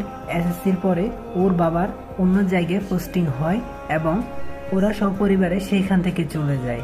এরপরে আর ওর সাথে কোনো যোগাযোগ হয়নি। পরিচয় দিতে দিতে আমরা আমাদের আড্ডার স্থলে চলে আসলাম। সাজিদ তখন বলল, তা তোর সাথে ওদের পরিচয় করে দিই। লিমা বলল, তোর লাগবে না, আমি নিয়ে নিচ্ছি। হ্যালো, আমি লিমা। সবাই পরিচয় হয়ে নিল। সাজিদ তখন বলল, তা আন্টি আঙ্কেল কেমন আছে? লিমা তখন বলল, ভালো আছে। আচ্ছা তুই এখানে আসস, চল আমাদের বাসায় যাবি আজকেই। সাজিদ তখন বলল, না আজকে যাব না, অন্য কোনো দিন। আসলে আগে যখন স্কুলে পড়তাম তখন অনেকবার গিয়েছি ওদের বাসায়, যে কারণে আন্টি আঙ্কেল আমাকে অনেক ভালোভাবেই চেনে। লিমা তখন বলল, আচ্ছা ঠিক আছে। তখন ঘন্টা বাজলো, আমরা ক্লাসে গেলাম। তবে খেয়াল করলাম মেহেদি লিমার দিকে তাকিয়ে আছে। আর আমি চুপি চুপি করে বললাম, কি দেখোস? মেহেদি তখন বলল, মামা, ক্রাশ নামক বাঁশ খাইছি। আমি তখন হাসতে লাগলাম। যথারীতি মতো ক্লাস থেকে বের হয়ে এলাম। ও আপনাদেরকে তো বলাই হয় নাই, রাহাত এবং সামিয়ার হয়ে গেছে, আই মিন রিলেশন। এদিকে রাহাত ও সামিয়া পিছনে কথা বলতে বলতে আসছে, চলেন ওরা কি বলে শুনে আসি। আচ্ছা থাক, অন্যের কথা শোনা ঠিক না। এদিকে আমরা যে যার মতো বাসায় চলে আসলাম। এসে ফ্রেশ হয়ে খেতে বসলাম। তখন শুনলাম অনন্যার খালাতো বোন নাকি আসবে, আজকেই আসবে, তাই আমাকে আনতে যেতে হবে। সেই জন্য আমি আর অনন্যা রেডি হয়ে তাকে আনতে গেলাম বাস স্ট্যান্ডে। আমি আর অনন্যা কিছুক্ষণ ওয়েট করলাম। দেখলাম অনন্যা এগিয়ে যাচ্ছে, তখন বুঝতে পারলাম হয়তো ওর বোন আসছে। আর একটা মেয়েকে দেখা মাত্র অনন্যা তাকে জড়িয়ে ধরলো আর আমার দিকে এগিয়ে আসলো। আমার কাছে এসে মেয়েটি বলল, ওকে। তখন আমি বললাম, আমি ওনাদের বাসার ড্রাইভার। মাহি তখন বলল, ও আচ্ছা। অনন্যার খালাতো বোনের নাম হচ্ছে মাহি। আর হ্যাঁ, আমি অন্যের আশ্রয়ে থাকতে চাইনি, তাই আমি চলে যেতে চেয়েছিলাম, কিন্তু আঙ্কেল বলেছিলেন যে অনন্যা ড্রাইভার হয়ে থাকতে। এর জন্য উনি আমার বেতনও দেয়। কোনো চাকরির জন্য আমিও আর দ্বিমত করিনি, রাজি হয়ে গিয়েছি। এবার বর্তমানে আসি। সাজিদ তখন বলল, আচ্ছা আপনি গাড়িতে ওঠেন। কথাটা বলা মাত্র আমার গালে দুটো থাপ্পড় লাগিয়ে দিল। আমি কিছু না বলে ঠিক নিচের দিকে তাকিয়েছিলাম আর চোখ দিয়ে জল পড়ছিল। মাহি তখন বলল, ওই, আমি কি নিজের হাতে গাড়ির দরজা খুলবো? তুই আমাকে কিভাবে দরজা খুলতে বলিস? আর হ্যাঁ, আমাকে ম্যাডাম বলবি, মনে থাকে যেন। তখন আমি বললাম, আচ্ছা ঠিক আছে। আর অনন্যা স্তব্ধ হয়ে গিয়েছে মাহির ব্যবহারে। সে মাহিকে বলল, এই তোর থেকে বড় ও, আর ওর সাথে ভালো ব্যবহার করবি। মাহি তখন বলল, ইস, ব্যবহার তোর কাছ থেকে শিখতে হবে না, আর আমি ছোট লোকদের দেখতে পারি না। অনন্যা তখন বলল, ভুলে যাস না, সবাই মানুষ। মাহি তখন বলল, তোকে জ্ঞান দিতে হবে না। আর আমি গাড়ির দরজা খুলে দিলাম আর মাহি গিয়ে বসলো। অন্যদিকে অনন্যা আমার পাশে এসে বসলো। তখন মাহি বলল, ওই ড্রাইভারের সাথে তোর এত কিসের দরদ? অনন্যা তখন বলল, কারণ আমি ওকে। মাহি বলল, তুই ওকে কি? অনন্যা মনে মনে ভাবতে থাকলো, এই না না, এসব বলা যাবে না। একটু চুপ থেকে হঠাৎই বলে উঠলো, মানুষকে সম্মান দিতে হয়। অন্যদিকে অনন্যা আমাকে বলল, ওর কথায় কিছু মনে করো না, ও একটু এইরকমই। সাজিদ তখন বলল, না ঠিক আছে।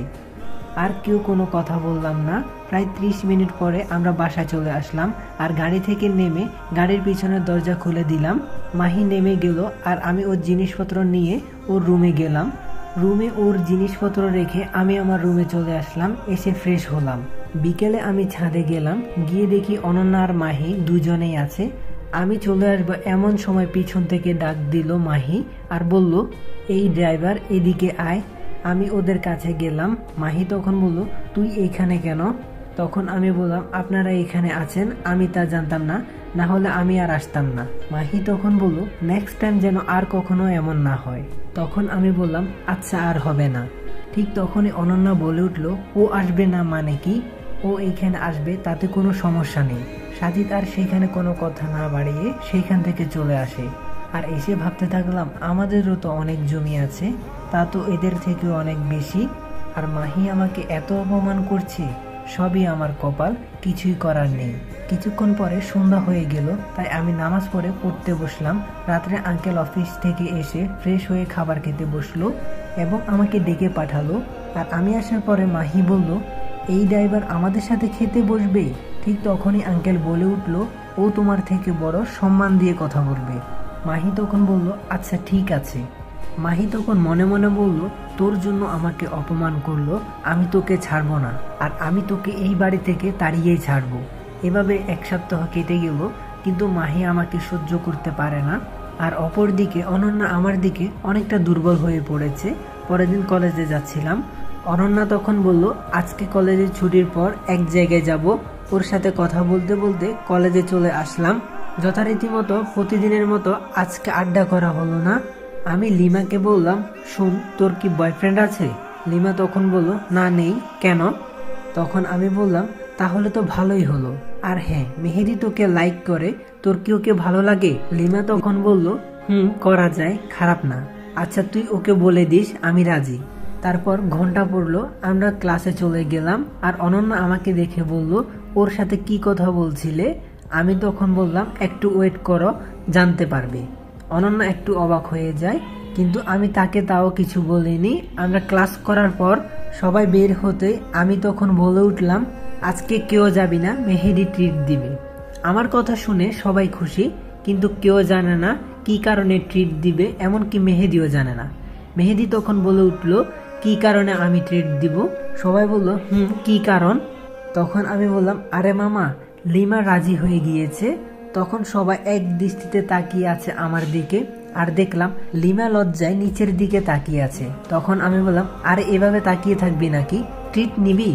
সবাই তখন বললো, আরে অবশ্যই নিব। অন্যদিকে রাহাত বলছে, আজকে তোর পকেট খালি করব, আমার বেলায় মনে আছে? রাহাতের কথা শুনে আমরা সবাই হাসতে থাকলাম। মেহেদি তখন বলল, আমার কপালে আজকে খারাপই আছে। তারপর আমরা একটা রেস্টুরেন্টে গেলাম, যে যার যার মতো খাবার অর্ডার দিলাম। খাবার শেষে মেহেদি বিল দিল, আর আমরা যে যার মতো সবাই বাসায় চলে আসলাম। আর পরের দিন মাহি চলে গেল, আর আমি মনে মনে বলছিলাম, এতদিনে আমার জীবনটা জাহান্নাম করে দিচ্ছে, চলে যাওয়াতে বাঁচলাম।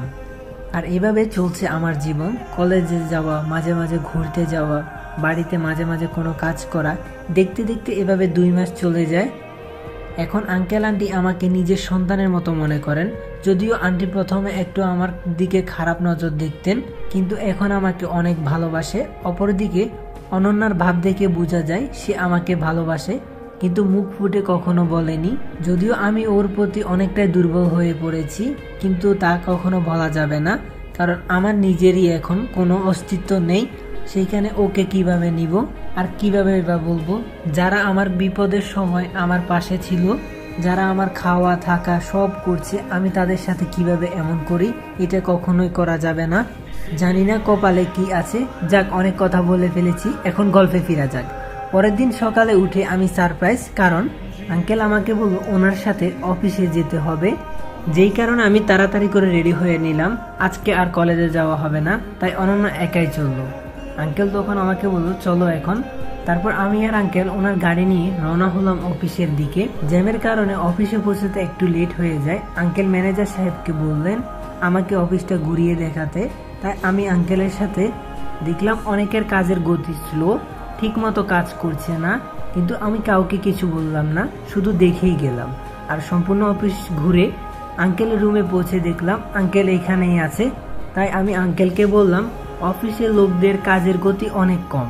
আঙ্কেল তখন বলল, ওদের তো সঠিকভাবে কাজ করা উচিত, বেতনও অনেক বেশি দেওয়া হয়। অন্যদিকে অনন্যা কলেজে চলে গেল আর আড্ডাস্থলে গেল। তখন রীতি তাকে বলল, কিরে সাজিদ আসলো না কেন আজকে? অনন্যা তখন বলল, ও বাবার সাথে অফিসে গিয়েছে। রীতা তখন বলল, ও আচ্ছা আচ্ছা, তোদের মাঝে কি? অনন্যা তখন বলল, আমাদের মাঝে কি হবে? রীতি তখন বলল, তোদের সম্পর্কটা কি সেটা বল। অনন্যা তখন বলল, আরে আমরা শুধু বন্ধু। রীতি তখন বলল, বুঝি বুঝি, সবে বুঝি। অন্যদিকে আমান সাহেব সাজিদকে সবকিছু বুঝিয়ে দিচ্ছে আর তিনি বলছেন, এখন থেকে প্রায় সময় তুমি অফিসে আসবে, তাহলে আমিও একটু মুক্তি পাবো। কাজ বুঝিয়ে দেওয়ার পর সাজিদ তার রুমে এসে ভাবতে লাগলো, কর্মচারীরা তো কাজ ঠিক মতো করছে না, এর কারণ কি? না আমাকে খোঁজ নিয়ে দেখতে হবে, আর ঠিক মতো কাজ করলে ব্যবসা আরো উন্নত হবে, না আমাকে এর কিছু একটা করতে হবে। রুম থেকে বের হয়ে এসে তখন আমি বেশ কয়েকজনকে ডেকে নিলাম আর বললাম, আচ্ছা আপনারা আপনাদের কাজ ঠিক মতো করছেন না কেন? কর্মচারীরা আমার কথা শুনে একটু ঘাবড়ে যায়, কিন্তু সাজিদ তখন বলল, ঘাবড়াবেন না, আপনারা আপনাদের মন খুলে কথা বলুন। তখন একজন বলল, আমাদের পরিশ্রম অনেক হয় আর সেই তুলনায় টাকা অনেক কম পায়, আর অন্যান্য ফ্যাক্টরিতে আরো ভালো টাকা দেয়। সাজিদ তখন বলল, আপনারা বেতন কত পান?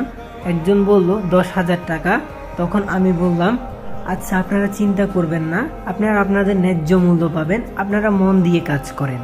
দেখেন, একটা কাজ যখন করবেন তখন ওই কাজটাকে সম্মান করতে হবে এবং সততার সাথে কাজটা করতে হবে, তাহলে দেখবেন একদিন ইনশাল্লাহ আরো ভালো কিছু পাবেন। সবাই আমার কথা শুনে অনেক খুশি, তারা কাজে লেগে গেল। তবে এখন আমার কাজ করতে হবে। কে তাদের বেতনটা কমিয়ে রেখেছিল? আমি আঙ্কেলের রুমে গেলাম, কারণ আঙ্কেল আমাকে বলেছিল তাদেরকে অনেক টাকা বেতন দেয়। তারপর আমি আঙ্কেলের কাছে গিয়ে সবকিছু খুলে বললাম। তখন আঙ্কেল ম্যানেজার সাহেবকে ডাকলেন আর বললেন, সকল কর্মীদের বেতনের খাতাটা আমার কাছে নিয়ে আসুন। কথাটা শুনে ম্যানেজার ঘাবড়ে যায় আর বলল, আপনার দেখার প্রয়োজন নেই, এগুলো তো আমার কাজ, আমাকে করতে দেন, শুধু শুধু আপনার কষ্ট হবে। আঙ্কেল তখন বলল, আমি তোমাকে আনতে বলছি, নিয়ে আসো। ম্যানেজার বলল, আচ্ছা ঠিক আছে। এই বলে ম্যানেজার চলে গেল আর কিছুক্ষণ পরে আসলো খাতাটা নিয়ে। আঙ্কেল আমাকে বললেন, দেখো তো, আমি মিলিয়ে দেখলাম প্রায় 10 কোটি টাকার মতো হাতিয়ে নিজের নামে করেছে। এইটা দেখার পর আঙ্কেল বলল, আপনাকে চাকরি থেকে বাদ দেওয়া হলো, আর আপনি যে সকল টাকা নিয়েছেন তা কোম্পানির অ্যাকাউন্টে দিয়ে যাবেন, না হলে আপনাকে পুলিশে দিতে বাধ্য হব। এটা বলার পর ম্যানেজার পকেট থেকে কি যেন বের করছে, পরক্ষণে খেয়াল করলাম হাত থেকে রিভলভার আঙ্কেলের দিকে তাক করছে। আঙ্কেলকে যখনই মারতে যাবে আমি আঙ্কেলের টেবিল থেকে গ্লাসটা নিয়ে ম্যানেজারের দিকে ছুঁড়ে মারলাম। তখনই ওর হাত থেকে রিভলভারটা পড়ে গেল আর আমি সেটা হাতে নিয়ে তার দিকে তাক করলাম। এইদিকে আঙ্কেলের ডাকে সিকিউরিটি এসে পড়লো। আঙ্কেল পুলিশকে খবর দিলেন। কিছুক্ষণ পরে পুলিশ আসে এবং তাকে গ্রেপ্তার করা হয়। নিয়ে যাওয়ার আগে আঙ্কেল তার টাকাগুলো অ্যাকাউন্টে নিয়ে নেওয়ার পরে তাড়াতাড়ি করে পুলিশ ম্যানেজারকে নিয়ে চলে গেল। সকল কর্মীরা অবাক হয়ে আছে, কেন পুলিশ আসলো আর কেন বা ম্যানেজারকে পুলিশ ধরে নিয়ে গেল। তখন আমি বললাম, আপনাদের যে ম্যানেজার ছিল সে আপনাদের টাকাগুলো কেটে নিত আর তার অ্যাকাউন্টে জমা করত। এই কথা শুনে সকল কর্মীরা আনন্দে মেতে উঠল। তারপর আমি বললাম, এখন থেকে যদি ঠিক মতো কাজ করেন তাহলে আপনাদের বেতন আরো বাড়ানো হবে। এই কথা শুনে সকল কর্মী একসাথে বলে উঠল, এখন থেকে আমরা আমাদের সর্বোচ্চটা দিয়ে কাজ করব। তাহলে যে যার যার মতো কাজে চলে যান। তখন সবাই যে যার যার মতো কাজ করতে লাগলো। সেই দিনের মতো আমি আর আঙ্কেল অফিস থেকে চলে আসলাম বাসায় আসতে আসতে রাত হয়ে গেল। তাই আমি আর আঙ্কেল ফ্রেশ হয়ে রাতে খাবারের জন্য বসলাম টেবিলে। আঙ্কেল তখন বলল, এখন তো নতুন ম্যানেজার লাগবে। সাজিদ বলল, তখনই আন্টি বলে উঠল, নতুন ম্যানেজার লাগবে মানে আগের জন কই গেল? তখন আঙ্কেল সব কিছু খুলে বললেন। সাজিদ তখন বলে উঠল, পত্রিকায় বিজ্ঞাপন দিয়ে দেন, তাহলে ম্যানেজার পাওয়া যাবে। পরের দিন আঙ্কেল একাই অফিসে গেলেন, কারণ আমি আজকে কলেজে যাব। তাই আমি আর অনন্যা কলেজের উদ্দেশ্যে রওনা হলাম। কলেজ শেষ করে আসার পথে আমি অনন্যাকে বললাম, আজকে একটু পরে বাসায় যাব, চল কোথাও থেকে ফুচকা খেয়ে আসি, তুই তো আবার ফুচকা খুব ভালোবাসিস। অনন্যা তখন বলল, তা ঠিক, কিন্তু তুই হঠাৎ করে এভাবে বললি? সাজিদ তখন বলল, কেন, আমি কি তা বলতে পারি না? অনন্যা তখন বলল, আচ্ছা ঠিক আছে, বাদ দে, চল তাড়াতাড়ি যাই। তারপর ফুচকার দোকানে গেলাম, মামাকে বললাম মামা 2টা ফুচকা দাও। অনন্যা তখন বলল না না 2টা না, একটা দাও। সাজিদ বলল একটা কেন? অনন্যা তখন বলল একটা আমরা দুইজনে একসাথে খাবো, বুঝিস না কেন গাধা। সাজিদ তখন বলল তা ঠিক আছে, কিন্তু কেউ দেখলে কি বলবে? অনন্যা তখন বলল তো কার কি আসে যায়, আমরা একসাথে খাবো। তারপর সাজিদ বলল আচ্ছা ঠিক আছে মামা, একটাই দেন। একটু পরে মামা ফুচকা হাতে দিল। সাজিদ যখনই ফুচকাটা হাতে নিবে তখনই অনন্যা বলে উঠল একদম হাত লাগাবি না। সাজিদ বলল কেন, তাহলে আমি খাবো কিভাবে? অনন্যা বলল তোর খাওয়া লাগবে না, আমি তোকে খাইয়ে দিব। অনন্যার এমন কাণ্ড দেখে সাজিদ তো অবাক হয়ে যায় আর এক দৃষ্টিতে তার দিকে তাকিয়ে থাকে। সে কিছুই বলছে না, চুপচাপ অনন্যা যেভাবে বলছে সেভাবে করেই যাচ্ছে। অনন্যা ফুচকা খাচ্ছে, সাথে নিজেও খাচ্ছে। ফুচকা খাওয়া শেষে বাসার উদ্দেশ্যে রওনা হলাম। এদিকে অনন্যা শুধু বলতেই আছে আমার ঝাল লাগছে, আমি আইসক্রিম খাবো। সাজিদ বলল আচ্ছা ঠিক আছে, আমি আইসক্রিম নিচ্ছি। সাজিদ দোকানদারকে বলল মামা একটা আইসক্রিম দেন। অনন্যা বলে উঠলো একটা কেন? সাজিদ বলল দুইজনে তো একটাই খাবো, তাই আর কি। অনন্যা বলল বাহ শখ কত, 2টা নে, তাড়াতাড়ি নে। সাজিদ তখন অনন্যার কথা শুনে আর মনে মনে বলতে লাগলো এই মেয়েটার মনে কখন যে কি আসে আল্লাহ ভালো জানে। তারপর সেখান থেকে 2টি আইসক্রিম নিয়ে হাঁটতে লাগলো। হাঁটতে হাঁটতে বাসায় চলে আসলো। বাসায় আসার পরে দুইজনে ঘুমিয়ে পড়ে। আর এভাবে সন্ধ্যাটা কেটে যায়। রাতে খাবার পরে সাজিদ ভাবতে লাগলো সেই দিনের ঘটে যাওয়া ঘটনা, সাজিদকে মিথ্যে অপবাদ দেওয়ার কারণ। মনে মনে বলছে ভাইয়া আমার সাথে কেন এমন করলো, আমি তো কিছুই করিনি, যে কারণে আমাকে বাসা থেকে বের করে দিল, তাও আবার কোনো এক মিথ্যা অপবাদে। আমি কি আর কখনো আবার আগের জায়গায় যেতে পারবো না? সারা জীবন কি এভাবে থাকতে হবে কোনো এক মিথ্যা অপবাদ নিয়ে? কি ছিল আমার অপরাধ? এটা চিন্তা করে চোখে জল চলে আসলো। চোখ এটাও বিশ্বাসঘাতক হয়ে গেছে। কান্না করতে না চাইলেও এখন জল চলে আসে। এদিকে অনেক দিন হয়ে গেল মায়ের সম্পর্কে কিছু জানি না, তাই আমি আমার চাচাতো ভাইকে কল করার সিদ্ধান্ত নিলাম, যার সাথে কথা বলতে গিয়ে প্রথমে অনন্যা শুনে ফেলেছিল। তারপর আমি ফোন করলাম, অপেক্ষা করতে থাকলাম কখন ফোনটা রিসিভ করবে। কিছুক্ষণ পরে দেখি ফোনটা রিসিভ করলো। আমি বললাম কেমন আছিস? আরাফাত বলল ভালো আছি, কিন্তু আপনাকে তো চিনতে পারলাম না। না চিনারই কথা, কারণ এটা আমার নতুন নাম্বার। তখন আমি বললাম আমি সাজিদ, শোন মা কেমন আছে? আরাফাত বলল তেমন ভালো না, তোর কথা অনেক বলে, তবে শোন তোর এই ব্যাপারে বাহিরে কেউ জানে না, যদি কেউ তোর কথা জিজ্ঞেস করে তাহলে কোনো একটা কিছু বলে দেয়। এই তো সেদিন আমি তোদের বাসায় যাই আর দেখি রায়পুরে তোর যে খালামণি থাকেন তারা এসেছিলেন, তখন তিনি তোর কথা বলেছিল। তোর আম্মুকে জিজ্ঞেস করছিল আপু তোমার ছোট ছেলে মানে সাজিদকে তো বাসায় দেখছি না।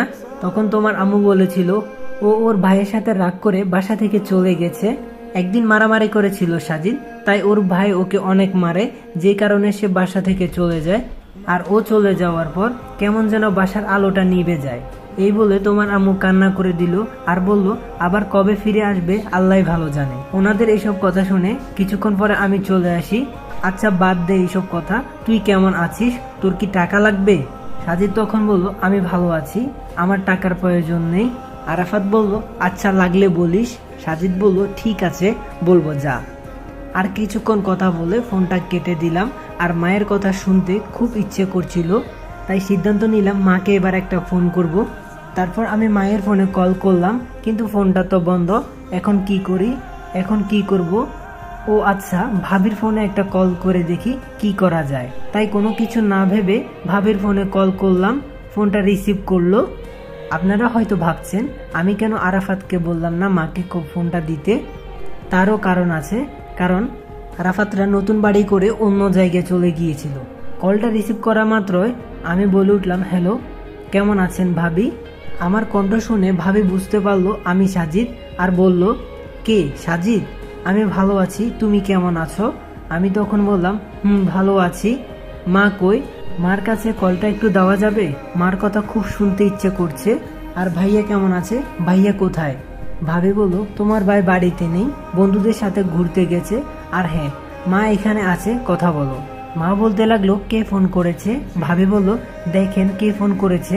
তখনই আমি বলে উঠলাম কেমন আছো মা? মা আমার কণ্ঠ শুনে বলল কে সাজিদ? এই বলে আম্মু কান্না করে দিল। মায়ের এমন কান্না শুনে আমার চোখ দিয়ে পানি চলে আসলো।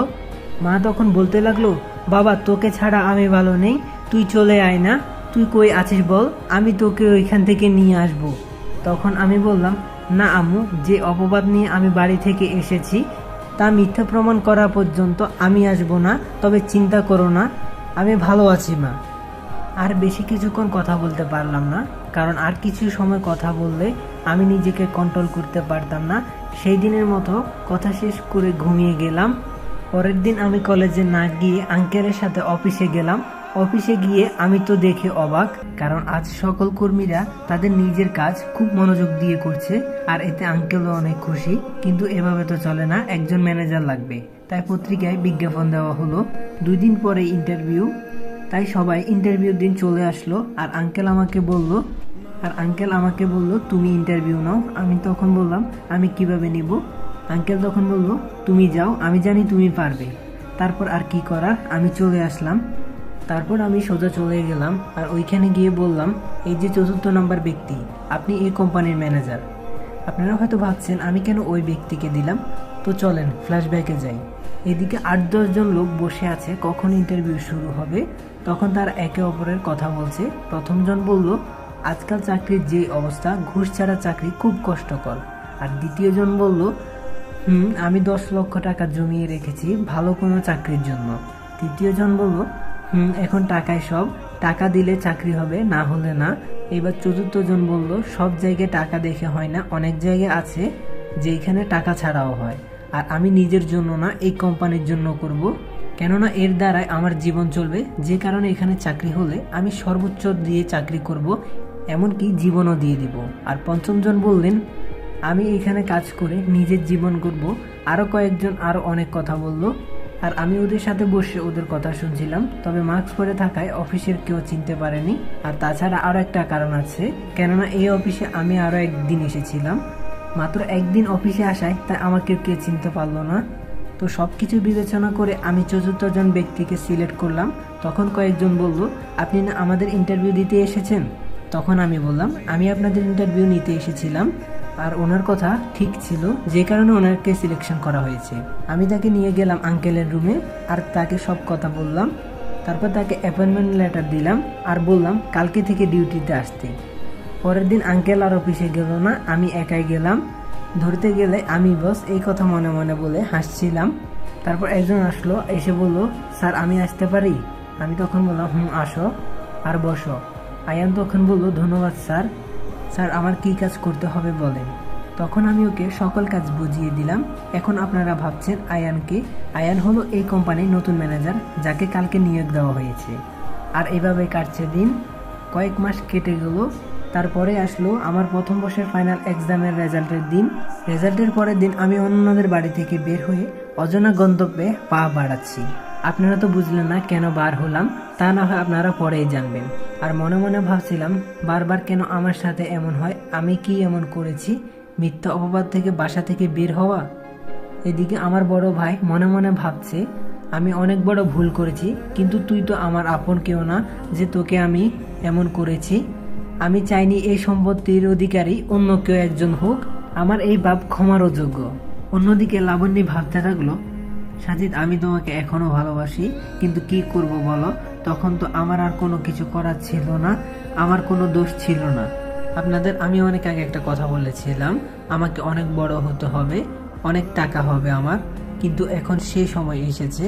আচ্ছা চলুন অনন্যাদের বাসা থেকে চলে আসার কারণটা আপনাদেরকে দেখাই। আমি নতুন ম্যানেজারকে কাজ বুঝিয়ে দিয়ে বাসায় আসলাম। আজ শরীরটা অনেক ক্লান্ত, যেই কারণে বাসায় এসে ফ্রেশ হয়ে না খেয়ে শুয়ে পড়ি। সন্ধ্যায় ঘুম ভাঙলো, আর ফ্রেশ হয়ে আমি পড়তে বসলাম। পরের দিন অফিসে না গিয়ে কলেজে গেলাম। আর একটা কথা বলে রাখি, আমি যেদিন অফিসে যাই সেদিন আঙ্কেল যায় না।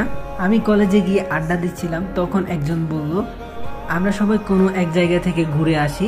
আমি অনন্যার দিকে তাকালাম, সে বলল যাবে। তাই আমিও বললাম, কোন জায়গায় যাবি? সবাই বলল কক্সবাজার যাবে। তাই আমি কিছু বললাম না। যদি আমি কক্সবাজার অনেক জায়গায় চিনি, কিন্তু কিভাবে চিনি তা এখন বলবো না, আস্তে আস্তে জানতে পারবেন। তারপর কবে যাওয়া যায় তা ঠিক করতে লাগলাম। আমরা বেশ কয়েকজন, আমি, অনন্যা, লাকি, রাহাত, মেহেদি, আরও আছে, এই 10 জন যাব। তাই সবাই মিলে সময় ঠিক করলাম, 1 সপ্তাহ পরে যাব। সেই দিনের মতো ক্লাস করে বাসায় আসার সময় দেখলাম একটা ছোট মেয়ে, বয়স 10 থেকে 11 হবে, ফুল বিক্রি করছে। আমি তারপর মেয়েটার কাছে গেলাম, দেখলাম রজনীগন্ধা ফুল। মেয়েটি আমাকে দেখে বলল, ভাইজান ফুল নিয়ে যান, একদম টাটকা ফুল নিয়ে যান ভাইজান। তারপর আমি ওর কাছ থেকে কয়েকটা ফুল ছিল, কিন্তু ওর কাছ থেকে 5টা ফুল নিলাম। টাকা দেওয়ার সময় ওকে একটু বেশি করে দিলাম, তবে হ্যাঁ, অনন্যা আমার পাশেই ছিল। আর ফুলগুলো নেওয়ার কারণ হচ্ছে ফুলগুলো আমি অনন্যাকেই দিব। ফুলগুলো অনন্যাকে দিয়ে হাঁটতে লাগলাম, তখনই অনন্যা বলে উঠলো, আচ্ছা ফুলগুলো নিলে কেন? সাজিদ তখন বলল, তোমার জন্য নিয়েছি, আর এটা তো তোমার প্রিয় ফুল। অনন্যা তখন বলল, এই 1 মিনিট, তুমি কিভাবে জানলে? সাজিদ তখন বলল, তোমার মনে আছে যেদিন তোমার বাসার ছাদে প্রথম যাই, সেদিন তুমি বলেছিলে তোমার প্রিয় ফুল রজনীগন্ধা, কিন্তু তোমার কাছে এই ফুল গাছটি ছিল না, কারণ এই ফুল গাছ যখনই তুমি লাগাও সেটা মারা যায়। অনন্যা আমার কথা শুনে হাসতে লাগলো। আমি তখন বুঝতে পারলাম ও ফুলগুলো পেয়ে অনেক খুশি হয়েছে, ওর মুখেই সেটা বোঝা যাচ্ছে। ওর সাথে কথা বলতে বলতে বাসায় চলে আসলাম। এরপর কয়েকদিন কলেজে গেলাম না, তাই আমি অফিসে গেলাম। এখন কর্মীরা তাদের কাজ প্রায় দ্বিগুণ বাড়িয়ে দিয়েছে, আর আমি আঙ্কেলদের সাথে কথা বলে সবার বেতন আর 2000 টাকা বাড়িয়ে দিলাম। 6 দিন পর আজকে কলেজে গেলাম আর বললাম কালকে এই ঠিকানা অনুযায়ী সবাই আসবে। তো পরের দিনই সবাই সময়মতো চলে আসলো। আমরা ছোট একটা মিনি বাস ভাড়া করেছিলাম, আর আমরা সবাই ওটাতে গিয়ে উঠলাম। আমি মাঝামাঝি একটা সিটে বসেছি, আমার সাথে অনন্যাও বসেছিল, আর সে বসেছিল জানলার পাশে। জার্নি করার সময় আমি কখন যে ঘুমিয়ে পড়েছি তা নিজেও জানি না। যখন ঘুম ভাঙলো তখন দেখলাম আমার মাথা অনন্যার কাঁধে। এই দেখে আমি অনন্যাকে সাথে সাথে বললাম সরি। অনন্যা বলল, সরি কেন, আমার কাঁধেই তো দিয়েছো। এইদিকে আমরা আমাদের গন্তব্যে চলে আসলাম, আর একটা হোটেলে উঠলাম। যেহেতু রুম অনলাইনে বুক করা ছিল, তাই আর কোনো সমস্যা হয়নি। এক রুমে 2 জন করে, মেয়েদের জন্য 4টা আর ছেলেদের জন্য 2টা। আমরা রুমে গিয়ে ফ্রেশ হয়ে নিলাম, তারপর দুপুরের খাবার খেলাম। অনেক দূর জার্নি করায় সবার শরীর খারাপ ছিল, তাই ভাবলাম ঘুমিয়ে নিই। আর আমরা আগে থেকে প্ল্যান করেছিলাম কালকে ঘুরতে যাব। অন্যদিকে আমি আগে যেই কলেজে পড়তাম ওইখান থেকে বাস এসে এই হোটেলের সামনে, কেননা তারা কলেজ থেকে 3 দিনের বনভোজনে চট্টগ্রাম এসেছে, তাদের এখানে আসতে বিকেল হয়ে যায়, আর যে যার মতো রুমে চলে যায়। এদিকে চোখ মেলে উঠে দেখি সন্ধ্যা হয়ে গেছে, আর আমার সামনে ছিল রাহাত। আমি তখন রাহাতকে বললাম, ওই উঠিস না কেন, কয়টা বাজে দেখ। রাহাত বলল, কয়টা বাজে? তখন আমি বললাম, সন্ধ্যা হয়ে গেছে, তুই এখনো উঠিস নেই, উঠ, না হলে পানি মারবো। রাহাত বলল, আরে উঠতেছি, পানি কেন আবার? ফ্রেশ হয়ে সবাই ছাদে গেলাম। আমাদের এখান থেকে সমুদ্র সৈকত কাছাকাছি, যেই কারণে ছাদে উঠলে সমুদ্র কিছুটা দেখা যায়। আমরা ছাদে আড্ডা দিয়ে বললাম, আজকে তাড়াতাড়ি ঘুমিয়ে পড়বি, কালকে সকালে সমুদ্র দেখতে যাব। আমরা নিচে নেমে যে যার রুমে চলে গেলাম। সকালে রেডি হয়ে নিলাম, আর আমাদের ডিএসএলআরটাও হাতে নিলাম। অপরদিকে বনভোজনে আসা তারাও সমুদ্র সৈকতের দিকে রওনা হলো। আমরা এগিয়ে যাচ্ছিলাম, তখন কয়েকটা পরিচিত মুখ আমার সামনে ভেসে উঠলো। আমি অনন্যাকে বললাম, অনন্যা এদিক থেকে চলো, অন্যদিকে যাই। অনন্যা তখন বলল, কেন, কি হয়েছে? তখন আমি কানে কানে বললাম, এখানে আমার আগের কলেজের ছাত্র শিক্ষকদের দেখা যাচ্ছে, আর সাথে লাবণ্যও আছে, তাই আমরা অন্যদিকে মোড় নিলাম। কথায় আছে না, যেখানে বাঘের ভয় সেখানে সন্ধ্যা হয়। আমি পড়ে গেলাম পুরনো বন্ধুদের সামনে, আর তাদের সাথে লাবণ্যও। তখনই আমার একজন বন্ধু বলে উঠলো, কি রে সাজিদ, কেমন আছিস? তোরে দেখি না কতদিন ধরে, তুই নাকি তোর ভাইয়ের না সাথে রাগারাগি করে চলে এসেছিস। আমি তখন বললাম, না মানে এমনি। খেয়াল করলাম লাবণ্য নিচের দিকে তাকিয়ে আছে। তাকে প্রথম দেখে মনে করেছিলাম সে অনেক হাসি খুশি, কিন্তু এখন দেখে তা মনে হচ্ছে না, মনে হচ্ছে মনটা অনেক খারাপ। সত্যি বলতে মেয়েদের মন বোঝা অনেক কঠিন। তখন আমি বললাম, ভালোই আছি, তা তোদের কি খবর? কিছুক্ষণ পরে আমার ফোনে একটা কল আসলো। আমি বললাম, আমি আসতেছি। লাবণ্য বলল, ওকে। আর লাবণ্যের সাথে যারা এসেছিল তাদের নিয়ে চলে যায় কিছুটা দূরে। আসলে আমি মিথ্যে বলেছিলাম যাতে এখান থেকে চলে যাওয়া লাগে। আসার সময় লাবণ্য কিছু বলতে চেয়েছিল, কিন্তু আমি শুনিনি। অযথা ওর মায়া পড়ে লাভ নেই, সে তো ছলনাময়ী, আর তাকে তো আমি ভালোবেসেছিলাম, কিন্তু এখন ঘৃণায় বসবাস। আমি চলে আসলাম আমার বন্ধুদের কাছে। তারা জানতে চেয়েছিল ওরা কারা, তখন আমি বললাম ওরা আমার আগের ফ্রেন্ড। সেদিনের মতো ছবি টবি তুলে আসলাম হোটেলে। এভাবে 1 সপ্তাহ ঘুরে আমরা চলে আসলাম। আর লাবণ্য যে কয়দিন ছিল আর দেখা হয়নি। আমার দিনগুলো ভালোই যাচ্ছিল। আর কেটে গেল কয়েক মাস। এর মাঝে আমার বার্ষিক পরীক্ষাও শেষ হয়ে যায়। এই কয়েক মাস অন্যদের কোম্পানি বাংলাদেশের টপ 15-এর মধ্যে 13তমতে চলে এসেছে। আজ পরীক্ষার রেজাল্ট দিবে। পরের দিন সকালে কলেজের জন্য রেডি হয়ে নিচে আসলাম। তার কিছুক্ষণ পর অনন্যা আসলো। আমি তার দিকে তাকিয়ে অবাক, কারণ তাকে আজকে অনেক সুন্দর লাগছে। কেননা তাকে শাড়ি পরতে দেখিনি কখনো। আজ একটা নীল শাড়ি পরেছে, সাথে হালকা মেকআপও করেছে। অনন্যা আমার সামনে এসে চুড়ি বাজালো। তখন আমার ধ্যান ফিরলো। আমি কিছুটা লজ্জায় ফিল করলাম। তখন আমি বললাম, আজকে এত সাজ কী কারণে? অনন্যা একটু হেসে বলল, পরে জানতে পারবে। আমি আর অনন্যা বাসা থেকে বের হলাম। একটা রিক্সা নিয়ে কলেজে চলে আসলাম। আজকে রেজাল্ট দিবে, তা আপনারা আগে থেকে জানেন হয়তো। আপনাদেরকে আগে বলেছিলাম আমাদের রেজাল্ট দিবে। তো তারপর আমরা সবাই আড্ডা দিচ্ছিলাম। কিছুক্ষণ পরে রেজাল্ট বের হয়। আমাদের সবারই ভালো রেজাল্ট হলো, যদিও আমি প্রথম হয়েছি আর অনন্যা দ্বিতীয়।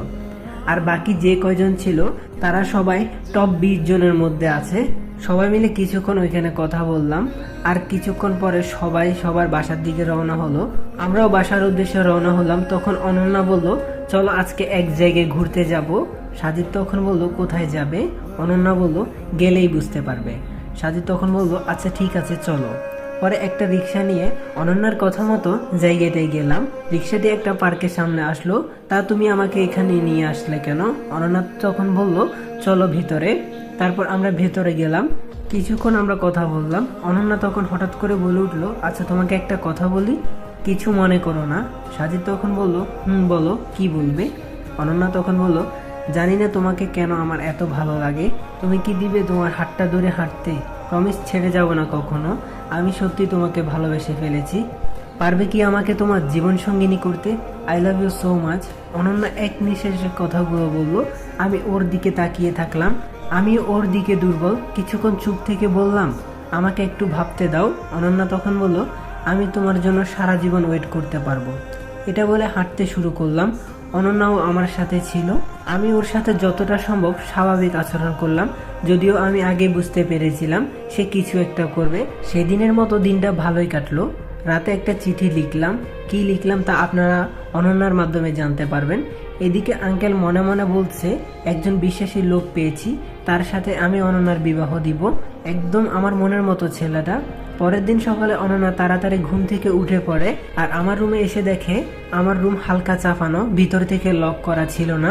কৌতূহলবশত রুমে প্রবেশ করলো। রুমে গিয়ে দেখে আমি নেই। ওয়াশরুমের দরজা খোলা। সে ভাবলো এত সকালে সে কোথায় গেল। তখন তার চোখ টেবিলে গেল। মোবাইলের নিচে একটা কাগজ আটকানো, আর তাতে একটা নোট লেখা। আর অনন্যা নোট পড়তে লাগলো। আর সেটাতে লেখা ছিল, আমি তোমাকে অনেক আগে থেকে লাইক করতাম, আর তুমি যে আমাকে ভালোবাসো তা আগে থেকেই আমি জানতাম। আমি কিভাবে জানতাম এটাই ভাবছো? তাহলে শোনো, আমি তোমার ডায়েরি পড়ে জেনেছিলাম। আর হ্যাঁ, তুমি ওই দিন তোমার এক আত্মীয়র বাড়িতে গিয়েছিলে, আর আমি একটা বই খুঁজতে তোমার রুমে গিয়েছিলাম, আর সেইখানে ডায়েরিটা পাই। তোমাকে না জানিয়ে ডায়েরিটা নেওয়ার জন্য সরি। তোমার বাবা মা যদি না মেনে নেয়, তুমি আমার সাথে যেতে যে কোনো জায়গায় প্রস্তুত।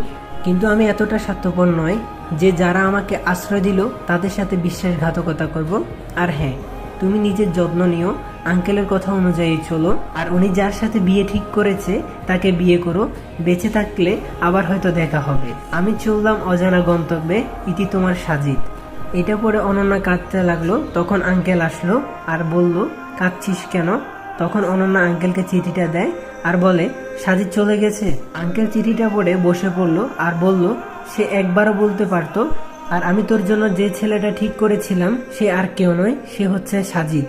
আমি কি জানতাম সে চলে যাবে? অনন্যা তখন বলল, আমি কিছু জানি না, তুমি আমার সাজিদকে আমার কাছে ফিরিয়ে দাও। আঙ্কেল তখন বলল, চিন্তা করিস না, সে তোর ভাগ্যে থাকলে এমনিতেই আসবে, আর আমি তাকে খুঁজে বের করব। অনন্যা তখন বলল, তাই যেন হয়।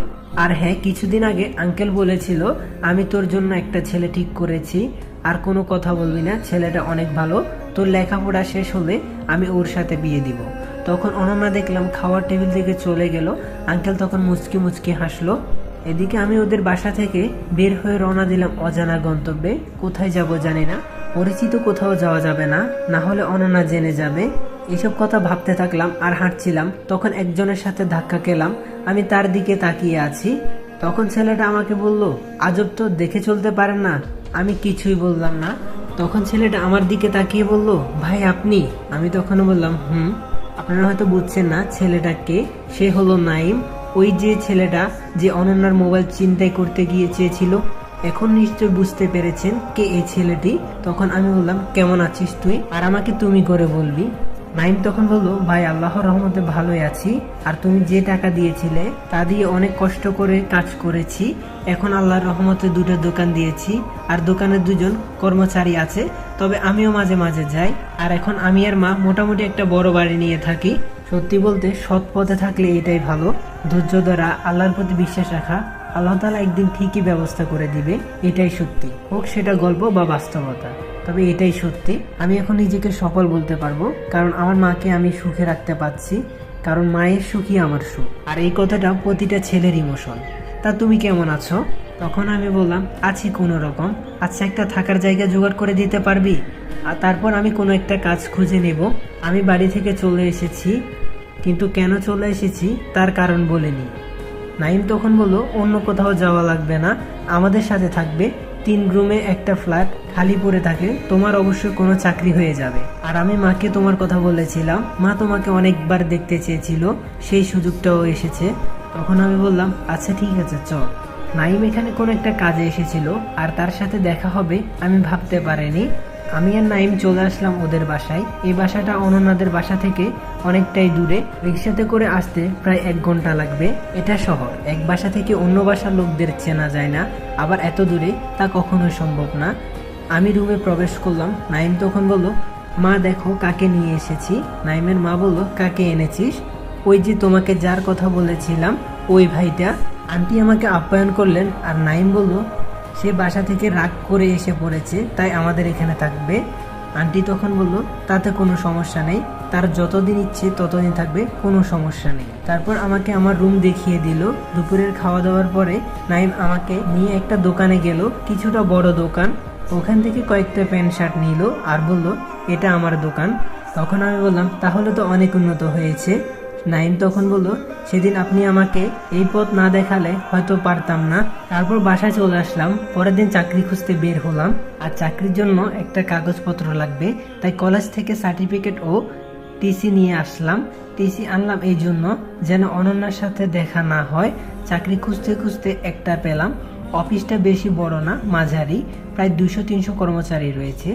এখানে যে সকল প্রোডাক্ট তৈরি হয় তার সম্পর্কে আমার ভালোই ধারণা আছে, তাই যে সকল প্রশ্ন জিজ্ঞেস করলো সব সঠিক উত্তর দিলাম।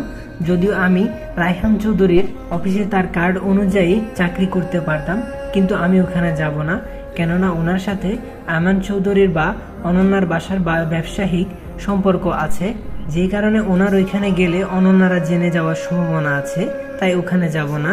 তা এখন বর্তমানে ফেরা যাক। এখানে চাকরি হওয়ার পর আমাকে বলল কালকে থেকে চাকরিতে আসতে। আমি অফিস থেকে বের হয়ে 1 কেজি মিষ্টি নিয়ে বাসায় রওনা দিলাম। বাসায় এসে জানালাম আমার চাকরি হয়েছে। ওনারাও খুশি হলেন। যেহেতু চাকরি হয়ে গেছে, তাই আমাকেও অন্য কোথাও একটা ভার্সিটিতে ভর্তি হতে হবে। বাসা থেকে অনেকটাই দূরে একটা ভার্সিটিতে ভর্তি হলাম, অবশ্যই অফিস থেকে অনেকটাই কাছে। আর অন্যদিকে নাইমও এখন ইন্টার সেকেন্ড বসে পড়ে। পরের দিন সকালে নাস্তা খেয়ে রওনা হলাম অফিসের দিকে। আজকে অফিসের প্রথম দিন, ভেবে নিজেকে প্রস্তুত করেছি। অফিসে গিয়ে আমার ডেস্কে পরিচয় করে দেওয়া হলো। আমি আমার ওখানে গিয়ে বসলাম, আর তখন পিয়ন এসে আমাকে বলল, স্যার আপনাকে তার রুমে ডেকেছে। আমি তখন বললাম, আচ্ছা ঠিক আছে, আমি আসছি। এটা বলে পিয়ন চলে গেল। আমি বসের রুমের দিকে যেতে লাগলাম। এর মাঝে অফিসের কিছু বিবরণ দিই। এখানে ওরা সবাই আমার থেকে বয়সে বড়। আমি শুনেছি বস নাকি অনেক ভালো। এর মাঝে আমি বসের রুমের সামনে এসে বললাম, স্যার আমি আসতে পারি? বস বলল, আসেন। আমাদের বসের নাম জয়, আর উপাধি বা বংশের নাম খান। বয়সে আমার মতনই হবে। ওনার বাবা ওনাকে সব বুঝিয়ে দিয়েছেন, বাবার একমাত্র ছেলে। বস বলল, তা আপনার নামই তো সাজিদ। আমি তখন বললাম, বস তখন বলল, এই ফাইলটা নাও আর সম্পূর্ণ পূরণ করে দাও, আজকেই দিতে হবে এটা। আমি তখন বললাম, আচ্ছা ঠিক আছে স্যার। আমি বসের রুম থেকে গিয়ে আমার ডেস্কে বসে পড়লাম, আর স্যারের কথা মতো ফাইলটা বের করে রেডি করলাম।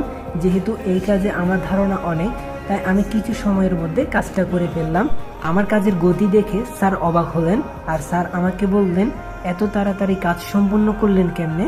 তখন আমি বললাম, এই বিষয়ে ধারণা আছে ভালোই, তাই পেরেছি। সেই দিনের মতো আরও কিছু কাজ করে বাসায় চলে আসলাম। আর বাসায় এসে আমার জন্য একটা সারপ্রাইজ অপেক্ষা করছে, তা আমি জানতাম না।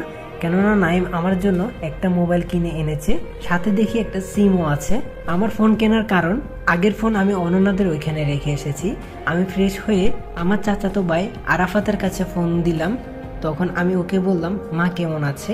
আরাফাত বলল, ভালোই। তখন আমি বললাম, শোন, মায়ের খেয়াল রাখিস, দেখিস কোনো যাতে অসুবিধা না হয়। আরাফাত বলল, ও নিয়ে তুই চিন্তা করিস না, আমি খেয়াল রাখবো। কিছু সময় ওর সাথে কথা বলে ফোনটা রেখে দিলাম। এভাবে চলে গেল 3 মাস। আর এইদিকে আমার অফিসে আমার প্রমোশন হয়েছে ম্যানেজার পদে। ধীরে ধীরে জয়দের অফিসটা, অর্থাৎ আমাদের বসের অফিসটা বড় হচ্ছে। এখন তাদের কর্মী প্রায় 1000। আগের বাসায় এখন আর থাকি না, অফিস থেকে যে ফ্ল্যাট দেওয়া হয়েছে ওটাতে আমরা থাকি। সাথে একজন কাজের মেয়ে আছে, কেননা স্যার আমার কাজ দেখে অনেক প্রমোশন দিয়েছে। এদিকে আমি অফিসে গিয়ে স্যারকে বললাম, স্যার আমার কিছু দিনের ছুটি লাগবে। স্যার বলল, কি জন্য? তখন আমি বললাম, আমার 2য় বর্ষের প্রথম পরীক্ষা শুরু হবে। স্যার বলল, আচ্ছা ঠিক আছে, যাও, তোমাকে 15 দিনের ছুটি দিলাম। দেখতে দেখতে আমার পরীক্ষা চলে আসলো, আজকেই পরীক্ষা। তাই প্রিপারেশন মোটামুটি নিয়ে কলেজে গেলাম। আমার সিট খুঁজে আমি আমার সিটে গিয়ে বসলাম। কিছুক্ষণ পরে একজন রুমে প্রবেশ করলো, যাকে দেখে আমি অবাক হয়ে যাই, কেননা সে আর কেউ নয়, সে হচ্ছে জয়, মানে আমার স্যার। তখন আমি বললাম, স্যার আপনি এখানে? স্যার তখন বলল, কিন্তু তুমি এখানে কেন? আমি তো এখানেই পড়ি। তখন আমি বললাম, আমিও তো এখানেই পড়ি। স্যার বলল, তাহলে তো ভালোই হলো, আজ থেকে এখানে কোনো স্যার নয়, আমরা দুইজন বেস্ট ফ্রেন্ড। এর মাঝে নো তুমি, নো আপনি, শুধুই তুই, ঠিক আছে? তখন আমি বললাম, আচ্ছা স্যার। ও সরি জয় বলে আবার স্যার বলে দিয়েছি। জয় বলল, সমস্যা নেই, আর যেন না হয়। আমার পাশের সিটে স্যার মানে জয় সিট পড়েছে, তাই দুজনই দুজনকে হেল্প করে পরীক্ষাটা দিলাম। ঠিক মতো পড়তে না পারায় পরীক্ষা এত ভালো হয়নি। আর এভাবেই আমাদের পরীক্ষা শেষ হয়ে গেল। তার কিছুদিন পরে আমাদের পরীক্ষার রেজাল্ট দেখে তো আমি অবাক। আমরা দুইজনই টপ 20 জনের মধ্যে আছি। আর এইভাবে কয়েকটা মাস কেটে যায়। এখন জয় আমার অনেক ভালো বন্ধু, সে যেখানে যায় আমাকে নিয়ে যায়। এমনকি তার বাসায় অনেকবার গিয়েছি। একদিন অফিসের কাজে এক জায়গায় যেতে হবে, তাই জয় আমাকে তার সাথে নিয়ে গেল। আর যেখানে যাওয়া হলো তা হলো সিলেট। আমি আর জয় রেডি হয়ে নিজস্ব গাড়ি থাকা সত্ত্বেও বাসের টিকিট কাটলাম। আর সিটে যেয়ে বসার সময় একটা ঘটনা ঘটলো, জয় আর আমরা দুইজনের সিট ভিন্ন জায়গায় পড়লো। তাই অন্যজনের সাথে সিটটা পরিবর্তন করতে চাইলাম, কিন্তু পারলাম না। এদিকে ওর সাথে একটা ছেলে বসলো, আর আমি আমার সিটে বসে পড়লাম। কিছুক্ষণ পরে একটা মেয়ে বাসে উঠলো, আমার সমবয়সী হবে, আর আমার পাশে এসে বসলো। আমি আরেকটু সরে জানলার পাশে বসলাম। মেয়েটি আমাকে বলল, আপনার নামটা জানতে পারি? তখন আমি বললাম, আমার নাম সাজিদ। আর আপনার? মেয়েটি বলল, আমার নাম নীলা। তখন আমি বললাম, ও আচ্ছা, আপনিও কি সিলেট যাচ্ছেন? নীলা বলল, তা আপনি কি কারণে যাচ্ছেন? তখন আমি বললাম, ফ্রেন্ডের সাথে ঘুরতে, অফিসের একটা কাজে। নীলা তখন বলল, ও, আমি অফিসের একটা কাজে যাচ্ছি।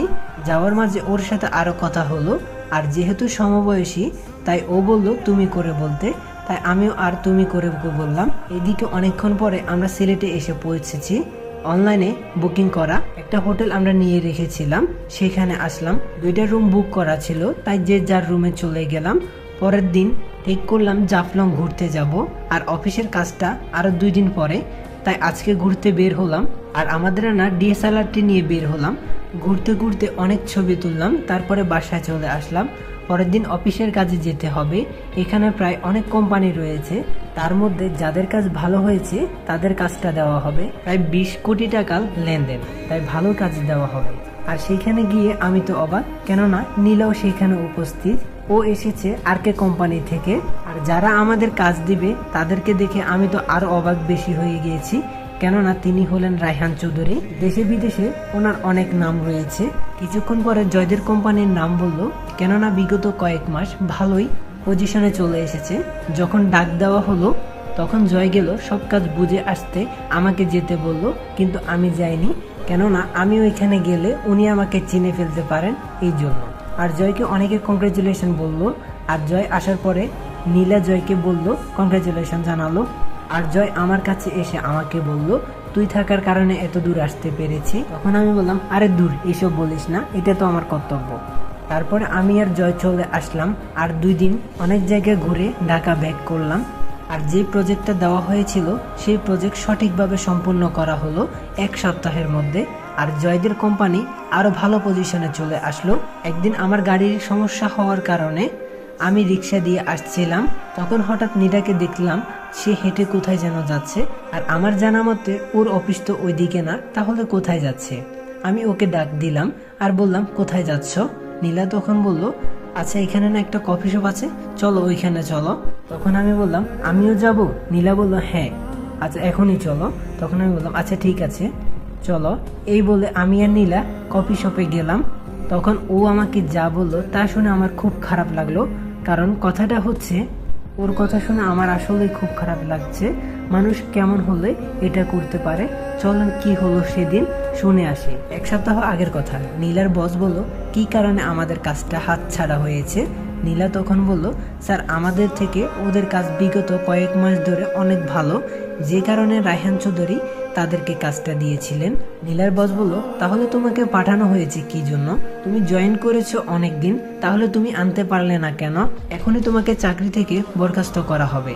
নীলা তখন বলল, প্লিজ স্যার এমনটা করবেন না, তাহলে আমরা একেবারে পথে নেমে যাব। আমার বাবা নেই, মা আর ছোট ভাইকে নিয়ে আমার সংসার। আমার মা অনেক অসুস্থ, তাই চাকরি থেকে আমাকে বরখাস্ত করেন না, তাহলে আমি একজন মেয়ে মানুষ, আমার তো আর কিছু করার থাকবে না। নীলার বস তখন বলল, তাহলে তোমাকে একটা কাজ করতে হবে, তাহলে আর বাদ দিব না। নীলা তখন বলল, জি স্যার বলেন, আমি আমার সর্বোচ্চটা দিয়ে চেষ্টা করব। নীলার বস তখন বলল, তুমি কি নিজের শরীরের দিকে একবার চেয়েছো? কি সুন্দর বানিয়েছো, পুরাই পাগল। আমি অনেক দিন ধরে চাচ্ছিলাম, কিন্তু আজকে কোনো একটা উপায় পেলাম। তোমাকে আমার সাথে রাত্রি যাপন করতে হবে, তাহলে তোমাকে চাকরি থেকে বের করব না, উল্টো আমি তোমাকে প্রমোশন করব, আর বেতনও আরো দ্বিগুণ বাড়িয়ে দেব। আর হ্যাঁ, আমি জানতাম আমরা ওই কাজটা পাবো না, এই জন্য তোমাকে বাড়িয়েছি। এটা ছিল তোমাকে বশ করার একমাত্র একটা চাল আমার। সবার উদ্দেশ্যে একটা কথা বলি, আমি গল্প সাজানোর জন্য অনেক কিছুই বলতে হয়, তো সবাই ওইটাকে নেগেটিভলি নেবেন না প্লিজ, বিনোদন হিসাবে নেবেন, গল্প হিসাবে নেবেন। আর যদি আমার দ্বারা যদি কোনো ভুল হয়ে থাকে তাহলে আমাকে অবশ্যই ক্ষমা দৃষ্টিতে দেখবেন। আমি চেষ্টা করব সেই ভুলগুলো শুধরে নতুনভাবে ফিরে আসার। তো চলুন গল্পে ফিরে যাই। এ বলে নীলার বস তার দিকে এগিয়ে আসতে লাগলো। নীলার কাছে মনে হচ্ছে সে ফ্রিজে হয়ে গেছে, নড়াচড়া করতে পারছে না। যখনই তার বস তার সামনে আসলো তখনই কর্মচারীদের প্রধান বলল, স্যার আসবো। নীলার বস নিজেকে ঠিক করে বলল, আসো। তখন ও বলল, স্যার কর্মচারীরা তো কোনো কাজ ঠিক মতো করছে না, তাদের কাজের তুলনায় টাকা অনেক কম পায়, তাই তারা বলেছে কোম্পানি ছেড়ে দিবে।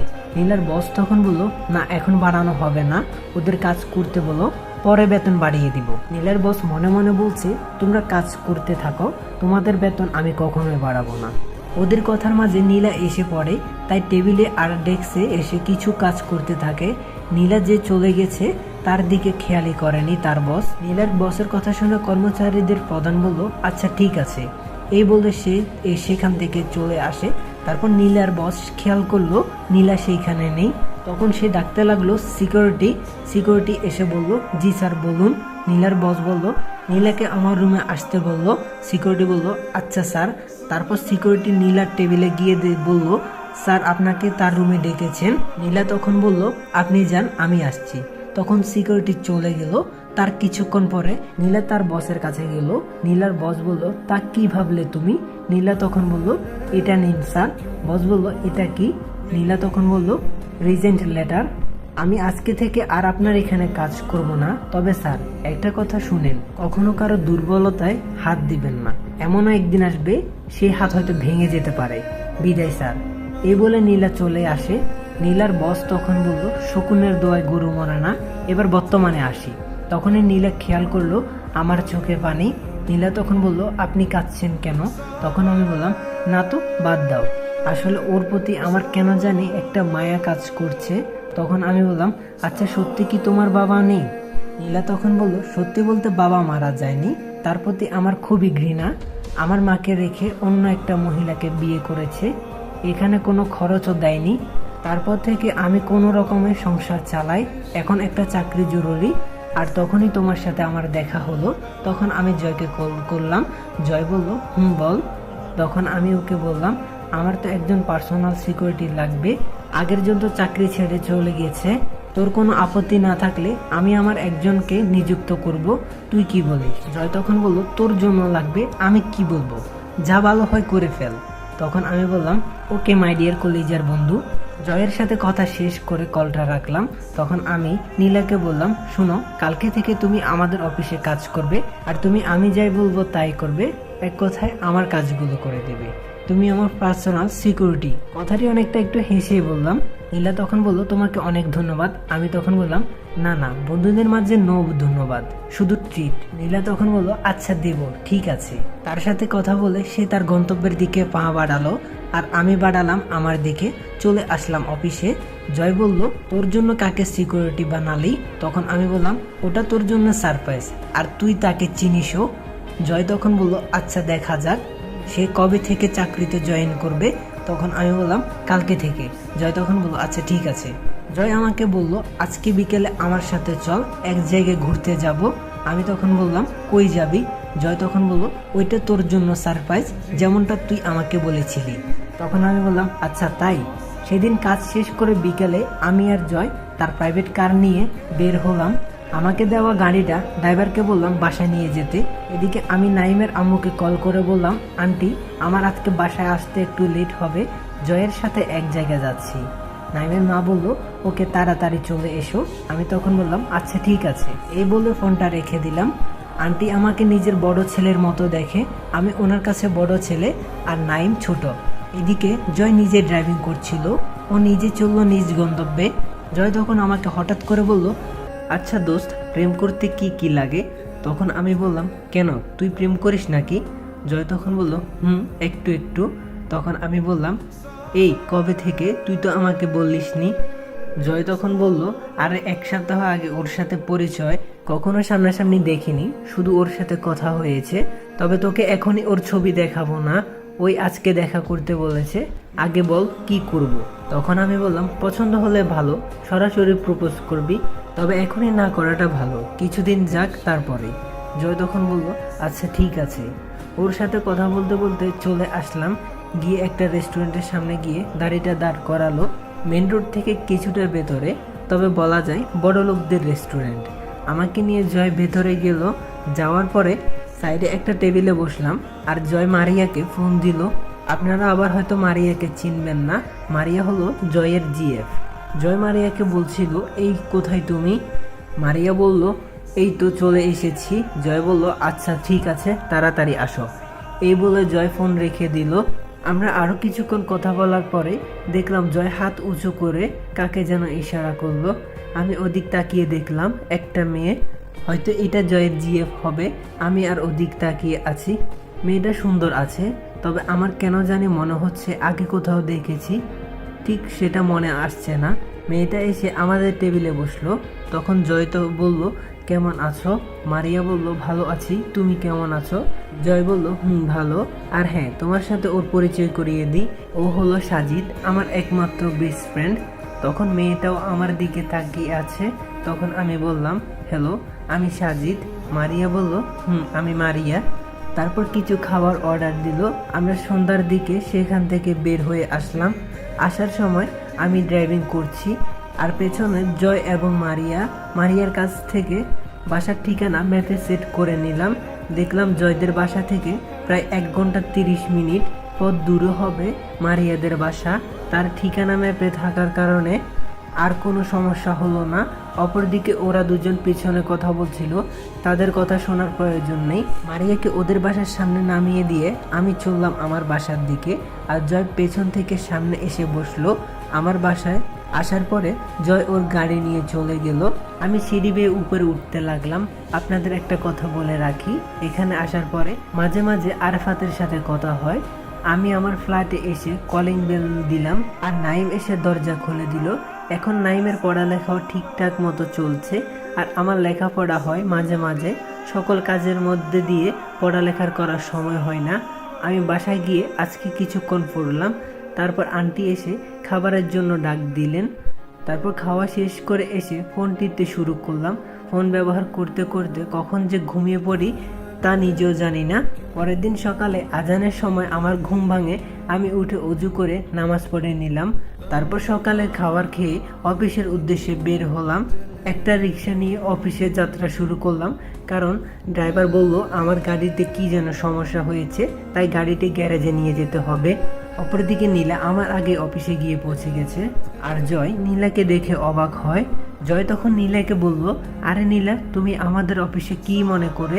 নীলা তখন বলল, কেন, সাজিদ বলেনি? আমি তো ওর পার্সোনাল সিকিউরিটি। জয় তখন বলল, ও আচ্ছা। তারপর জয় বলল, ও আমাকে সারপ্রাইজ দিতে চেয়েছিল, আর এটা যে তুমি তা আমি ভাবতে পারিনি। তুমি এখানে আসলে কেন? তারপর নীলা জয়কে সব বলল। এর মাঝে আমি চলে আসলাম। তখন আমি বললাম, কি ব্যাপার, কি কথা হচ্ছে? জয় তখন বলল, তোর সারপ্রাইজ তো এখন আমার সামনে। তখন আমি একটু হাসলাম। তারপর আমি আর নীলা আমার রুমে এসে পড়লাম। আমার পাশে তার ডেস্ক, তবে এর মাঝে একটা কাচের ব্যবধান, মানে গ্লাসের একটা দেওয়াল আছে। নীলা অল্প বোঝানোর পরে সব বুঝে নিল, কেননা ও বেশ দক্ষ এই বিষয়ে। আমি খেয়াল করলাম সে কাজ করতে অনেক দ্রুত পারে। ও এত সুন্দর করে কাজ করার কারণে আমার প্রায় কাজ না করলেও চলে। এদিকে অনন্যা এখনো আমার কথা ভাবছে। সে ভাবছে কোথায় গেলাম। সে মনে মনে শুধু একটা কথাই বলছে, যে করে হোক সাজিদকে আমার খুঁজে বের করতে হবে, তাকে ছাড়া আমি থাকতে পারবো না, আর ওকে আমি যে করেই হোক খুঁজে বের করব। অন্যদিকে একদিন আমি কাজ করছিলাম, আর নীলার কাজ না থাকায় ও আমার কাছে এসে আমার ফাইলটা নিজে নিয়ে যায়, আর সে নিজেই সব কাজ করে দেয়। এখন জয়দের কোম্পানি বাংলাদেশের টপ 5 এ অবস্থান করছে। ফাইলটা ও এসে আমাকে দিল আর বলল, চলো আজকে কোথাও ঘুরতে যাই। আমিও রাজি হয়ে গেলাম, আর জয়কে বলে 1 ঘন্টা আগে ছুটি নিয়ে বের হয়ে গেলাম। তবে জিএফ বিএফ বলতে কিছু না, আমরা ভালো বন্ধু। নীলা এখন আমার ব্যাপারে সব জানে, আমরা দুজন ভাই বোনের মতো। আমি আর ও গেলাম একটা পার্কে। ওখানে গিয়ে দেখি মেহেদি আছে, আর তার সাথে লিমা। লিমা নাকি আজকে তার ফুপির বাসায় যাবে, তার জন্য মেহেদির সাথে দেখা করতে এসেছে। আর লিমার ফুপির বাড়ি আমাদের গ্রামের বাড়ি, আমাদের বাসা থেকে বেশি দূরে না। মেহেদি তখন আমাকে দেখে বলল, তুই ভার্সিটি থেকে চলে আসলি কেন? তখন আমি মনে মনে ভাবলাম, তাহলে অনন্যা কিছু বলেনি। তখন আমি বললাম, এখানে একটা চাকরি পেয়েছি, তাই এখানে এসে পড়ছি। আচ্ছা তোকে একটা কথা বলি, তোকে অনন্যা কিছু বলেনি? ঠিক তখনই অনন্যা বলে উঠল, না কিছু বলেনি। তুই আসার পর থেকে অনন্যা অনেকটাই কেমন যেন হয়ে গেছে, ঠিক মতো ভার্সিটিতে আসে না, কথাও বলে না ঠিক মতো। মেহেদি তখন বলে উঠলো, তোর সাথে কে, চিনলাম না তো। তখন আমি বললাম, ও, ওর সাথে তো তোদের পরিচয় করে দিতে ভুলে গেছি। ও আমার বোনের মতো, আমার ওয়ার্কমেট, আর ওর নাম হচ্ছে নীলা, পরিচয় হয়নি। তারপর ওদের সাথে কিছুক্ষণ আড্ডা দিলাম। লিমা নাকি তাড়াতাড়ি যেতে হবে, তাই লিমা চলে গেল, আর ওকে এগিয়ে দেওয়ার জন্য মেহেদিও ওর সাথে গেল। কোনো কফি শপেও গিয়ে বসতে পারলাম না, তাই আমি আর নীলা একটা কফি শপে গিয়ে কফি খেলাম। আসার সময় নীলা তখন আমাকে বলে উঠলো, আজকে তোমাকে মা যেতে বলেছেন। আমি তখন বললাম, অন্য কোনো দিন যাব। নীলা বলল, না, আমি কোনো কথা শুনতে চাই না, আজকে যেতে হবে, আর আগেই যেতে বলেছি কিন্তু যাওনি। তখন আমি বললাম, আচ্ছা ঠিক আছে চলো। আমরা যাওয়ার আগে নীলা ওর মাকে কল করে বলেছিল আমি আসবো, তাই তিনি সব রান্না করে রেখেছিলেন। আমি আর নীলা বাসায় গিয়ে কলিং বেল দিতেই তার ছোট ভাই এসে দরজা খুলে দিল। এখানে আসার আগে যখন নীলা বলল যেতে তাদের বাসায়, তখন আমি ওর ভাইয়ের জন্য কিছু চকলেট কিনে নিয়েছিলাম, আর ওর ভাইকে চকলেটগুলো দিলাম। তারপর আন্টিকে গিয়ে এগিয়ে সালাম দিলাম। আন্টিকে বললাম, কেমন আছেন? আন্টি তখন বলল, ভালো বাবা, তুমি কেমন আছো? তখন আমি বললাম, এই তো আলহামদুলিল্লাহ ভালো আছি। তিনি আমার বাবা মার কথা জিজ্ঞেস করেননি, কেননা এটা নীলা তার মাকে বলেছিল। তার কিছুক্ষণ পরে খেতে বসলাম। খাবারটা অনেক সুস্বাদু হয়েছিল। তারপর আমি খাওয়া শেষ করে বাসা থেকে বিদায় নিয়ে আসতে লাগলাম। বের হতে হতে প্রায় 9টা বেজে গেল। রাস্তায় কোনো লোকজন নেই বললে চলে। বের হয়ে একটা রিক্সা খুঁজতে খুঁজতে এগিয়ে যাচ্ছিলাম। হঠাৎ চোখে ঝাপসা দেখতে লাগলাম।